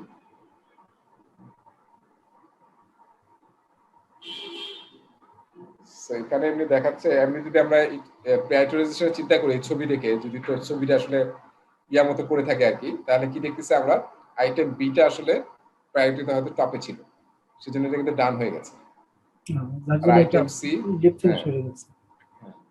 এরকম হতে পারে আর কি, আমরা শিওর না। নর্মালি প্র্যাকটিস হচ্ছে, অ্যাজাইল প্র্যাকটিস কিন্তু আমরা যে শব্দটা সবসময় ম্যানেজমেন্টে ইউজ করি, এখন আরো বেশি ইউজ করি, যেহেতু ডিসরাপশন, তাই না? আমরা এখন ডিজিটাল ডিসরাপশনের মধ্যে আছি। ডিজিটাল ডিসরাপশন, আমরা বলি যে focus one task at a time, focus one task at a time. অ্যাজাইলে কিন্তু সেটা প্রেফার করে, যতক্ষণ আপনার আসলে টু ডু লিস্টে একটা ইউজার স্টোরি আছে, সেটা যখন এখানে নিয়ে আসবেন, হ্যাঁ, তখন ওইটা যতক্ষণ শেষ না হয় ততক্ষণ অন্য কাজ নিয়ে আসবেন। ফোকাস তো এটাই শেষ করতে হবে, এটা শেষ হওয়ার পরে তখন আরেকটা নিয়ে আসবেন, এটা শেষ হওয়ার পরে আরেকটা নিয়ে আসতে হবে। তো আমি এখানে একটা মধ্যে ব্যাকলগ দেখাইছিলাম যে এরকম থাকে, তাই না? যে এখানে ব্যাকলগ, এটা হচ্ছে টু ডু, আমি শুধু টি লিখলাম, এটা হচ্ছে ডুইং, ডি লিখলাম, আর এটা হচ্ছে ডান, আর এটা হচ্ছে ব্যাকলগ। এখানে আসলে ইউজার হিস্ট্রি থাকে, আর ইউজার হিস্ট্রি দেওয়ার জন্য কি কি টাস্ক থাকবে সেই কালারের নোট প্যান দিয়ে আমরা এখানে থাকি, এরকম দেওয়া থাকে টু ডু। তো এখান থেকে আমরা কি করি, টেনে যেটা ডুইং সেটা আমরা এখানে নিয়ে আসি, সো এখান থেকে দুইটা নিয়ে আসলাম। এই টাস্কগুলো কিন্তু এই ডিফারেন্ট টাস্ক আছে, কিন্তু আসলে focus one task at a time. That's why আমি এখানে যে এই যে 1 2 3 4 5 6 7টা, যতক্ষণ এই 7টা ডানে চলে না আসবে ততক্ষণ পর্যন্ত আসলে আমি এই টাস্কের, এই ইউজার স্টেক কোন টাস্কে হাত দেব। Focus one task at a time, ঠিক আছে? এবং পার্শিয়াল ওয়ার্ক কিন্তু একটি ওয়েস্ট। আমরা লিনের একটা থিওরি আছে এবং এসপিতেও আছে, সেটা হচ্ছে partial work. Partial work is also considered as West. Partial কাজ করবো না, আমরা যে কাজটা নেব সেটা আসলে ডান পথে নিয়ে আসবো, তারপরে উইল টেক নেক্সট টাস্ক। এবং যখন এই ইউজার স্টোরি সব টাস্ক শেষ হবে তখন will take other task from other user story. এইভাবে আসলে অ্যাজাইলে কাজ করা হয়। সো এটা হচ্ছে to do list, simple to do list, এইভাবে আমরা করতে পারি, এখন ইউজ করা শুরু করতে পারি। তারপরে প্রসিডিউর চেকলিস্ট, প্রসিডিউর চেকলিস্টটা আমরা ইউজ করতে পারি, যে স্টেপ আছে একটা প্রসিডিউরে, কোন স্টেপে আমরা এখন আছি। স্ক্যাম বোর্ড ইউজ করি। স্ক্যাম বোর্ড মানে হচ্ছে যে বোর্ডের মধ্যে পুরো স্ক্যামটা থাকে। পুরো স্ক্যামটা থাকে মানে কি, 4টা ইভেন্ট, তারপর হচ্ছে প্রোডাক্ট ব্যাকলগ, ইটারেশন ব্যাকলগ, সব একটা স্ক্রিনের মধ্যে থাকে, সেটাকে বলা হচ্ছে স্ক্যাম বোর্ড। আর কানবান বোর্ড হচ্ছে সিম্পল এরকমই বোর্ড, কিন্তু তার উপরে কি থাকে, লিমিট দেওয়া থাকে, যে কোন কলামে কয়টা লিমিট দেওয়া আইটেম একসাথে থাকতে পারবে। যতক্ষণ পর্যন্ত এখানে বললাম 3টা আইটেম, তাহলে 3টা থাকলে তখন তার আগে কোনো আইটেম পুল করে নিয়ে আসা যাবে না। যখন এখানে একটা আইটেম শেষ হয়ে এখানে যাবে তখন আমরা আরেকটা আইটেম এখানে নিয়ে আসতে পারবো, যেহেতু এটার লিমিট হচ্ছে 3। এভাবে প্রতিটা কলামে লিমিট দেওয়া থাকে ক্যানভান বোর্ডে। এটা কারণ কি, যাতে ফ্লোটা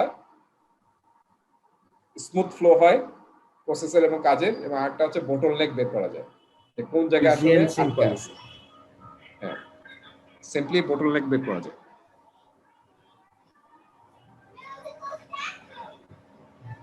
আচ্ছা, আমি বোধহয় এই যে এটা দেখেন একটা স্ক্যাম বোর্ডের এক্সাম্পল। স্ক্যাম বোর্ডের এক্সাম্পল দেখছেন, এই যে প্রোডাক্ট ব্যাকলগ, সব মানে পুরো স্ক্যামে যা করি আমরা পুরাটা যাতে এখানেই ডেপিক্ট করে। এটা হচ্ছে স্পিড ব্যাকলগ, স্পিডের গোল এখানে লেখা আছে, দেখছেন? স্প্রিন্ট বার্ন ডাউন চার্ট নিয়ে আমরা পরে কথা বলবো, যে এটা দিয়ে আসলে মেজার করা হয় যে আমাদের স্প্রিন্টটা কিভাবে যাচ্ছে, আমরা কি ডেডলাইন মিট করতে পারবো নাকি আসলে মিট করতে পারবো না। ঠিক আছে, এটা একটা টিমের স্প্রিন্ট দেখা হচ্ছে। তারপরে কততম স্প্রিন্ট শেষ হয়ে গেছে, সেগুলোর রিভিউতে কি কি আসছে। এটা ভ্যালোসিটি নিয়ে আমরা পরে কথা বলবো। এখন জাস্ট একটু মনে রাখি যে এভারেজ স্পিড, আমার টিমের এক একটা ইটারেশনে কত স্টোরি পয়েন্ট ডেলিভারি দিতে পারি অন এন এভারেজ, সেটাকে বলা হয় ভ্যালোসিটি। আমার টিমের স্পিড কত। একটা টিম যদি বলে যে আমার স্পিড হচ্ছে এক সপ্তাহের স্পিডটা আমি 40 স্টোরি পয়েন্ট ডেলিভারি দিতে পারি, তার মানে তাহলে ওই টিমের ভ্যালোসিটি হচ্ছে 40। তার মানে এটা কি ইন্ডিকেট করে?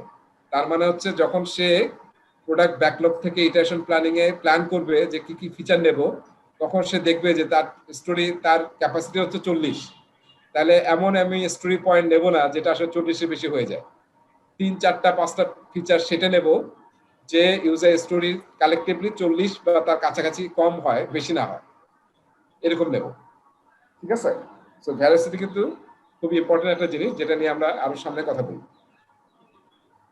সো এইভাবে স্ক্রাম বোর্ডে আসলে ফুল প্রজেক্টের স্ট্যাটাস থাকে। এবং দেখেন রিপ্লেসেস স্ট্যাটাস রিপোর্টস, এটা যদি থাকে তাহলে কিন্তু আর কোনো স্ট্যাটাস রিপোর্ট দরকার নাই। Anyone can see what is happening here. এখানে দেখেন আরেকটা ছবি আছে, খেয়াল করেন। ইম্পেডিমেন্ট মানে কি যেন? বাধা, তাই না? বাধা। হ্যাঁ, অবস্টাকল। তার মানে যে আমরা প্রতিদিন ডেইলি স্ক্রামে যে আলোচনা করতেছি যে আমার এই প্রবলেম আছে, সঙ্গে সঙ্গে ডেইলি স্ক্রামে এই বোর্ডটা মেইনটেইন করার দায়িত্ব কার? Scrum master. মনে হয় এটা কার? প্রোডাক্ট ওনারের, স্ক্রাম মাস্টারের নাকি টিমের? হ্যাঁ, মেইনলি স্ক্রাম মাস্টারের। এবং জেনারেল প্র্যাকটিস হচ্ছে ডেইলি স্ক্রামের হওয়ার পরে, ডেইলি স্ক্রাম হয়ে যাওয়ার পরে প্রোডাক্ট ওনার এটাকে আপডেট করবে, এই স্ক্রাম বোর্ডটাকে আপডেট করবে, যাতে এটা কারেন্ট থাকে সবসময়। এবং যে ইমপ্লিমেন্ট মানে কি, এই যে ইমপ্লিমেন্ট পাইছি আমরা, কয়েকটা ইমপ্লিমেন্ট পাইছি, টু ডু লিস্টে রাখছি, যে ইমপ্লিমেন্ট নিয়ে কাজ করতেছি ডুইং এ, শেষ হয়ে গেলে ডান। এইভাবে প্রতি জায়গায় দেখেন আমরা উই আর ইউজিং সুইমল্যান্ড সহজভাবে ভিজুয়ালাইজ করার জন্য। তো আমার এই কোনটাতে কাজ করতেছে এখন, কোনটা ইমপ্লিমেন্ট আছে, সেটা নিয়ে কাজ করবে কে? এটা নিয়ে আসলে কাজ করার দায়িত্ব কার? ইমপ্লিমেন্ট নিয়ে স্ক্রাম মাস্টার টিমের স্ক্রাম মাস্টার। হ্যাঁ, ইমপ্লিমেন্ট দূর করার দায়িত্ব হচ্ছে স্ক্রাম মাস্টার। এখানে এক্সপার্ট অ্যাডভাইস লাগবে। Focus on work. হ্যাঁ, ঠিক আছে। আচ্ছা, এরপরে নেক্সট দেখতে যাই আমি। আর কানবান বোর্ড তো এরকম দেখছেন, যেখানে কানবান বোর্ডে আসলে আমরা প্রতিটা কলামে ইয়া থাকে, লিমিট দেওয়া থাকে, 8টা 3টা 2টা এরকম লিমিট দেওয়া থাকে। এবং আমরা কানবান নিয়ে বোধহয় আরো কথা বলছি আমি। পুল সিস্টেম ইউজ করা হয়, মানে যতক্ষণ গ্যাপ না হবে ততক্ষণ আমরা পুল করে নিয়ে আসতে পারবো না। Work in progress limit set করা হয় 8, 3, 2 এরকম। তারপরে এটা আসলে ফ্লোটাকে আপনার ইনক্রিজ করে। লিড টাইম এবং সাইকেল টাইম এবং থ্রুপুট, এই 3টা কানবানের সাথে রিলেটেড বা লিনের সাথে রিলেটেড। আসলে এই যে একটা আইটেম এখানে আছে, এটা এখান থেকে কাস্টমারের কাছে ডেলিভারির জন্য রেডি হওয়া এই পর্যন্ত আসতে যত সময় লাগে, এটাকে বলা হয় লিড টাইম। ঠিক আছে। আর টিম যখন অ্যাকচুয়ালি কাজ শুরু করে ওই আইটেমটার উপরে, ধরেন আমি এই আইটেমটা এখন নিচ্ছি, টিম কাজ শুরু করছে, যে ডেভেলপ, এটা তো কাজ, এটা তো জাস্ট ব্যাকলগ আর কি, ডেভেলপমেন্ট ইউনিট টেস্ট, এগুলো তো কাজ, তাই না? এই যখন আমার টিম কাজ করে রেডি করছে কাস্টমারের জন্য, সেইটাকে বলা হয় সাইকেল টাইম। বুঝতে পারতেছি?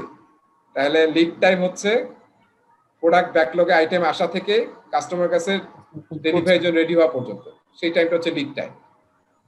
আর অ্যাকচুয়ালি আইটেমটার উপর, কারণ এখানে কিন্তু শিফট হতে পারে, তাই না? এটা আজকে টপে এখানে ছিল, পরে কোনো কারণে এটা নিচে চলে আসছে, আরেকটা আইটেম হয়তো এখানে চলে আসছে, ফলে কি হবে, নেক্সট ইয়াতে কিন্তু আমি কাজ করতে পারছি না, এটা কিন্তু ডিলে হচ্ছে। তার মানে এটা লিড টাইম কিন্তু বেড়েই যাচ্ছে।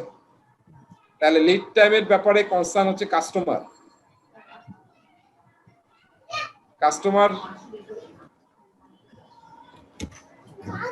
সাংঘাতিকভাবে ইম্প্যাক্টেড হবে যদি আসলে লিড টাইম অনেক বেশি হয় একটা টিমে। আর সাইকেল টাইম আসলে কিসের জন্য? মেইনলি টিমের প্রোডাক্টিভিটি। যত দ্রুত আসলে আমরা রেডি করতে পারবো অল্প সময়ের মধ্যে, তত টিমের প্রোডাক্টিভিটি বাড়বে। সো কাস্টমার আসলে কনসার্ন অ্যাবাউট লিড টাইম, আর আমরা প্রজেক্ট টিম মেইনলি কনসার্ন করি সাইকেল টাইম। এবং এই দুইটা খুব বড় মেজার লিনে ইউজ করা হয় এবং কানবানে ইউজ করা হয়, এবং থ্রুপুট ম্যাট্রিক্স ইউজ করা হয়। থ্রুপুট ম্যাট্রিক্স মানে আমরা খুব সিম্পলি বোঝার চেষ্টা করি যে আমরা প্ল্যান করছি যে 8টা আইটেম একটা ইটারেশনে ডান করবো, ডেলিভারি দেবো। এখন 8টা যদি ডেলিভারি দিতে পারি তাহলে আমাদের থ্রুপুট হচ্ছে 8। কিন্তু 8টা নিলাম, নিয়ে দিলাম 6টা, তাহলে কিন্তু আমার থ্রুপুটে গ্যাপ পড়ে গেল। থ্রুপুট অ্যানালাইসিস করে দেখবো যে আসলে আমাদের 8টা দেওয়ার কথা ছিল, আমরা 2টা দিচ্ছি। তো আমরা শুরুতে ম্যাট্রিক্স সেট করতে পারি, আর শেষ হয়ে আমরা দেখতে পারি যে আসলে থ্রুপুটটা মিট করতে পারছি। তাহলে থ্রুপুট মানে, থ্রুপুট কিন্তু এই শব্দটা অনেক জায়গায় ইউজ হয়, শুধু এই বোর্ডের সাথে কোনো রিলেশন নাই।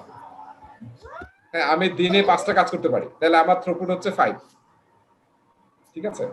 বা আমার টিম দিনে 5টা কাজ করতে পারে, বা একটা ধরেন ওই যে মুসাদের কথা বলতেছি যে টি শার্ট তৈরি করে, একটা গার্মেন্টস দিনে 2000 টি শার্ট তৈরি করে, তাহলে ওই গার্মেন্টস এর টি শার্টের থ্রুপুট হচ্ছে 2000, ঠিক আছে?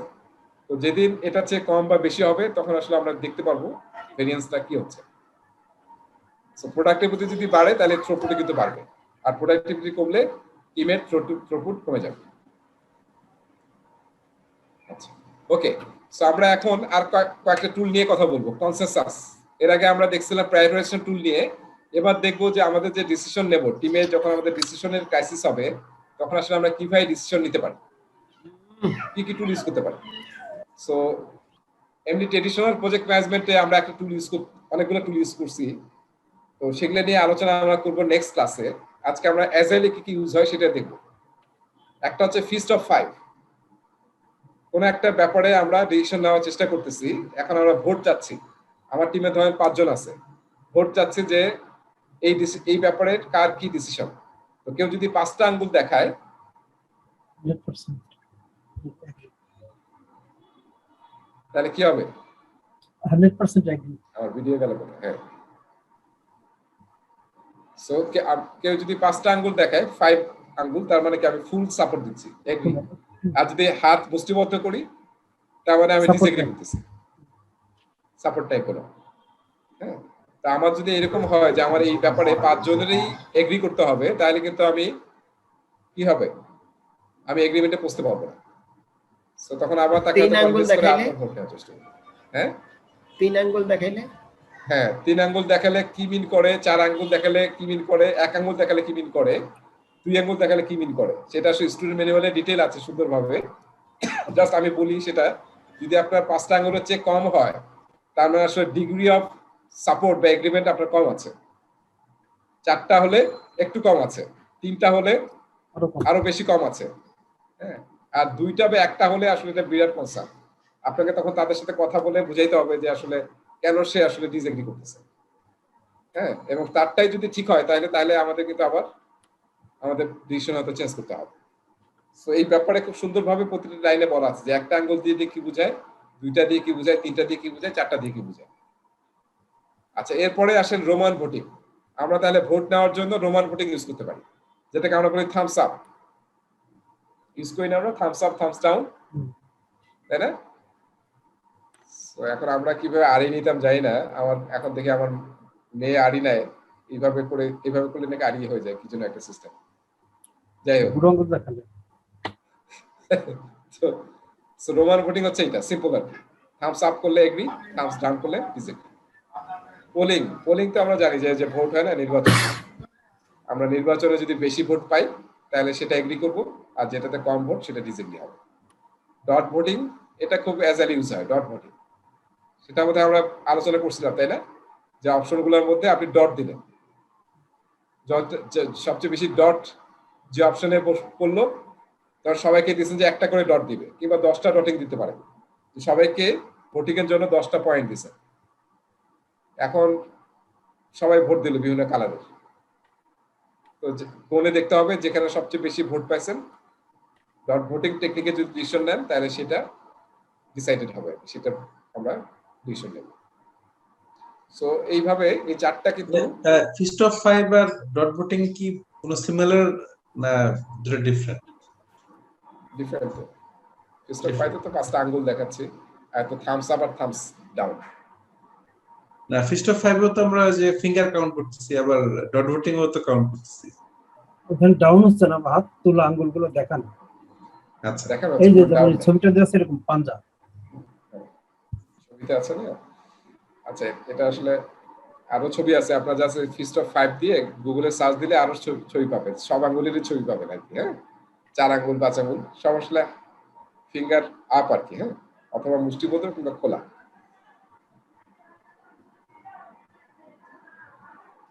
আচ্ছা, এস্টিমেশন টেকনিক এতক্ষণ দেখলাম কি টেকনিক?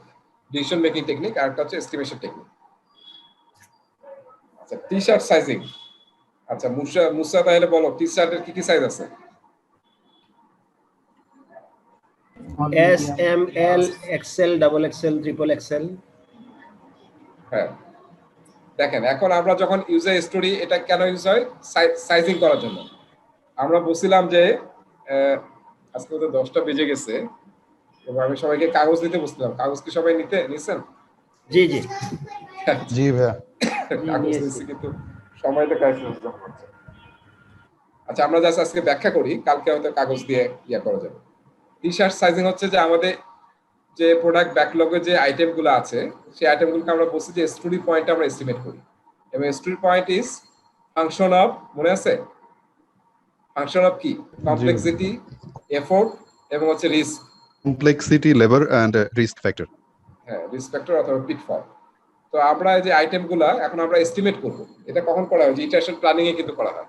ইটারেশন প্ল্যানিং এ টিম এস্টিমেট করে যে কোনটা কোন সাইজের স্টোরি, এবং আমরা কি ইউজ করি মনে আছে? ফিবোনাচ্চি নাম্বার ইউজ করি। 1 2 3 4 5 এরকম ইউজ করি, তাই না? 4 তো না, 3 এর পরে 5, তারপরে 8, তারপরে 13 এরকম। সো টি শার্ট সাইজিং হচ্ছে নাম্বার না, তারা দেখে যে আসলে কোন স্টোরিটা স্মল সাইজের, কোনটা মিডিয়াম সাইজের, কোনটা লার্জ, কোনটা এক্সেল, কোনটা এক্স এক্সেল।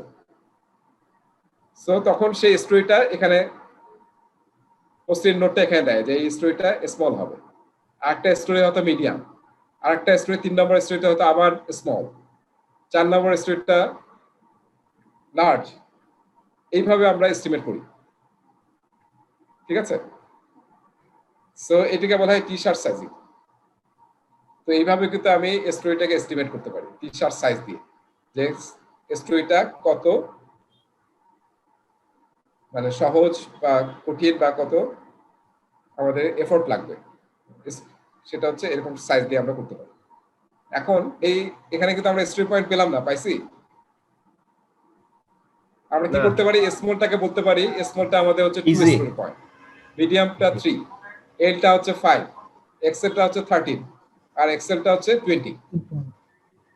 তাইলে আমরা এখন ইজিলি বলতে পারি যে আমাদের এই দুইটা স্টোরি যে বললাম যে স্মল, তাহলে এটা টোটাল স্টোরি পয়েন্ট কত? 4। আর এখানে কত পেলাম? 3। আর এখানে একটা পাইছি 5। তাহলে এখন পর্যন্ত যে কয়টা আমি সিলেক্ট করছি তার টোটাল কত ভ্যালু? 4 3 7 আর 5 12। তার মানে আমি 12 পাইছি। আমার টিম যদি 40 ক্যাপাসিটি হয় ভেলোসিটি, তাহলে আসলে আমি আরো 18 সিলেক্ট করতে পারবো, আরো 28 না, আরো 28 নিতে পারবো। সো এটা হচ্ছে টি শার্ট সাইজিং। আর স্টোরি পয়েন্ট নিয়ে তো আমরা বুঝতে পারছি না স্টোরি পয়েন্ট জিনিসটা কি। ইউনিটলেস এবং ফিবোনাচি সিকোয়েন্স ইউজ করা হয়, যেটা মডিফাইড ফিবোনাচি নাম্বার সিকোয়েন্স, এবং আমরা যে 2 3 1 এভাবে ইউজ করি আর কি। আর প্ল্যানিং প্রকার হচ্ছে আমরা একটা গেম খেলে রিসার্চ সাইট করলাম, এটা তো একটা এস্টিমেশন টাইপ। আর একটা হচ্ছে প্ল্যানিং প্রকার। সো প্ল্যানিং প্রকার গেম খেলে আমরা বের করতে পারি যে কোন স্টোরির কত স্টোরি পয়েন্ট। তো সেটা আজকে আর সময় নাই, নেক্সট ক্লাসে আমরা শুরুতেই সেই গেমটা খেলবো, ঠিক আছে? খেলে দেখবো যে কিভাবে আসলে, এবং এটা সবচেয়ে বেশি ইউজ হয় রিসার্চ সাইজিং ইউজ হয়, কিন্তু তার চেয়ে বেশি ইউজ হয় প্ল্যানিং প্রকারটা, কারণ এটাতে অনেক ফান এবং গেমিং আছে। সো এটা আমরা নেক্সট ক্লাসে দেখবো। আজকে দেখি আর কি বাকি আছে।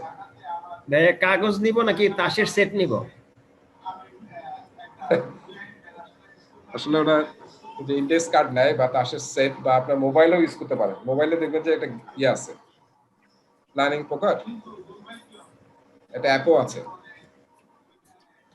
না ভাই, আমাদের গেমের জন্য আমরা তাসের সেট হইলে বেটার মনে হয়। আচ্ছা সেটা লাগবে না, আপনারা যেটা করবেন, কাগজটা কি সবার হাতে আছে? দেখা যাচ্ছে? আমার হাতে কাগজ দেখা যাচ্ছে? জি আপনার সাদা কাগজ হতে হবে, আমারটা লেখা আছে, জাস্ট আমি লেখাতে সমস্যা নেই।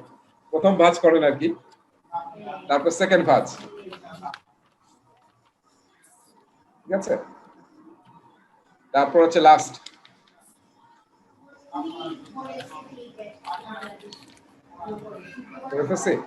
এখন আমরা আসলে ছিঁড়বো, এটাকে ছিঁড়ে ফেলবো। ছিঁড়ে ফেলে কয় টুকরা হবে? 8 টুকরা।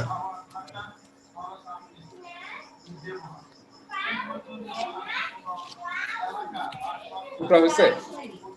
এখন একটা কলম দিয়ে, যেমন আমার কলম আছে, কলম দিয়ে তাহলে একটাতে লেখেন হচ্ছে বড় করে আর কি 1, যেমন আমি লিখলাম 1। তারপর আরেকটাতে লেখেন হচ্ছে 2, তারপর আরেকটাতে লেখেন 3, যে ফিবোনাচি নাম্বার লিখবেন আর কি 5। তারপরে হচ্ছে আপনার 5 এর পরে কি হবে? 8, আর 8 এর পরে হবে 13।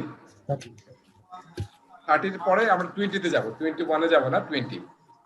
এই যে আমি 13 পর্যন্ত লিখলাম আর কি। 8টাতে হলে কয়টা হবে? 13 এবং 20 মতো বোধহয় না? তাহলে 1 2 3 5 8 13 20, আর তারপর হবে 40। আচ্ছা, কাগজ তো শর্ট পড়ে গেল। আরেকটা কাগজে আপনাকে লিখতে হবে 0, একটা লিখবেন হচ্ছে 0, একটাতে শুধু 0, আর আরেকটাতে লিখতে হবে 100। আমার মনে কাগজ শর্ট পড়বে, এক্সট্রা কাগজ লাগবে। আরেকটাতে লিখতে হবে 100, আর ইয়াও লিখতে পারেন, আর তাহলে আরো 4টা হয়। আরেকটাতে লিখতে পারেন অসীম। অসীম, অসীম চিহ্ন আছে, ইনফিনিটি, ইনফিনিটি সাইন, সেটা। 0 100 আর ইনফিনিটি। হ্যাঁ, 0 100 আর ইনফিনিটি। আর আরেকটা করতে হবে, একটা এরকম লাগবে। এটা কি? কফি। গরম কফি, গরম কফির কাপ লাগবে, ঠিক আছে? তাহলে আমার মনে হয় 12টা মনে হয় ইয়া হয়েছে না? 12টা, ঠিক আছে। তাহলে এই 12টা রাখেন, আমরা নেক্সট ক্লাসে এই গেম দিয়ে শুরু করবো, প্ল্যানিং পোকার দিয়ে শুরু করবো, যে কিভাবে অ্যাজাইলে খুবই ইন্টারেস্টিং ভাবে এস্টিমেশন করা হয়।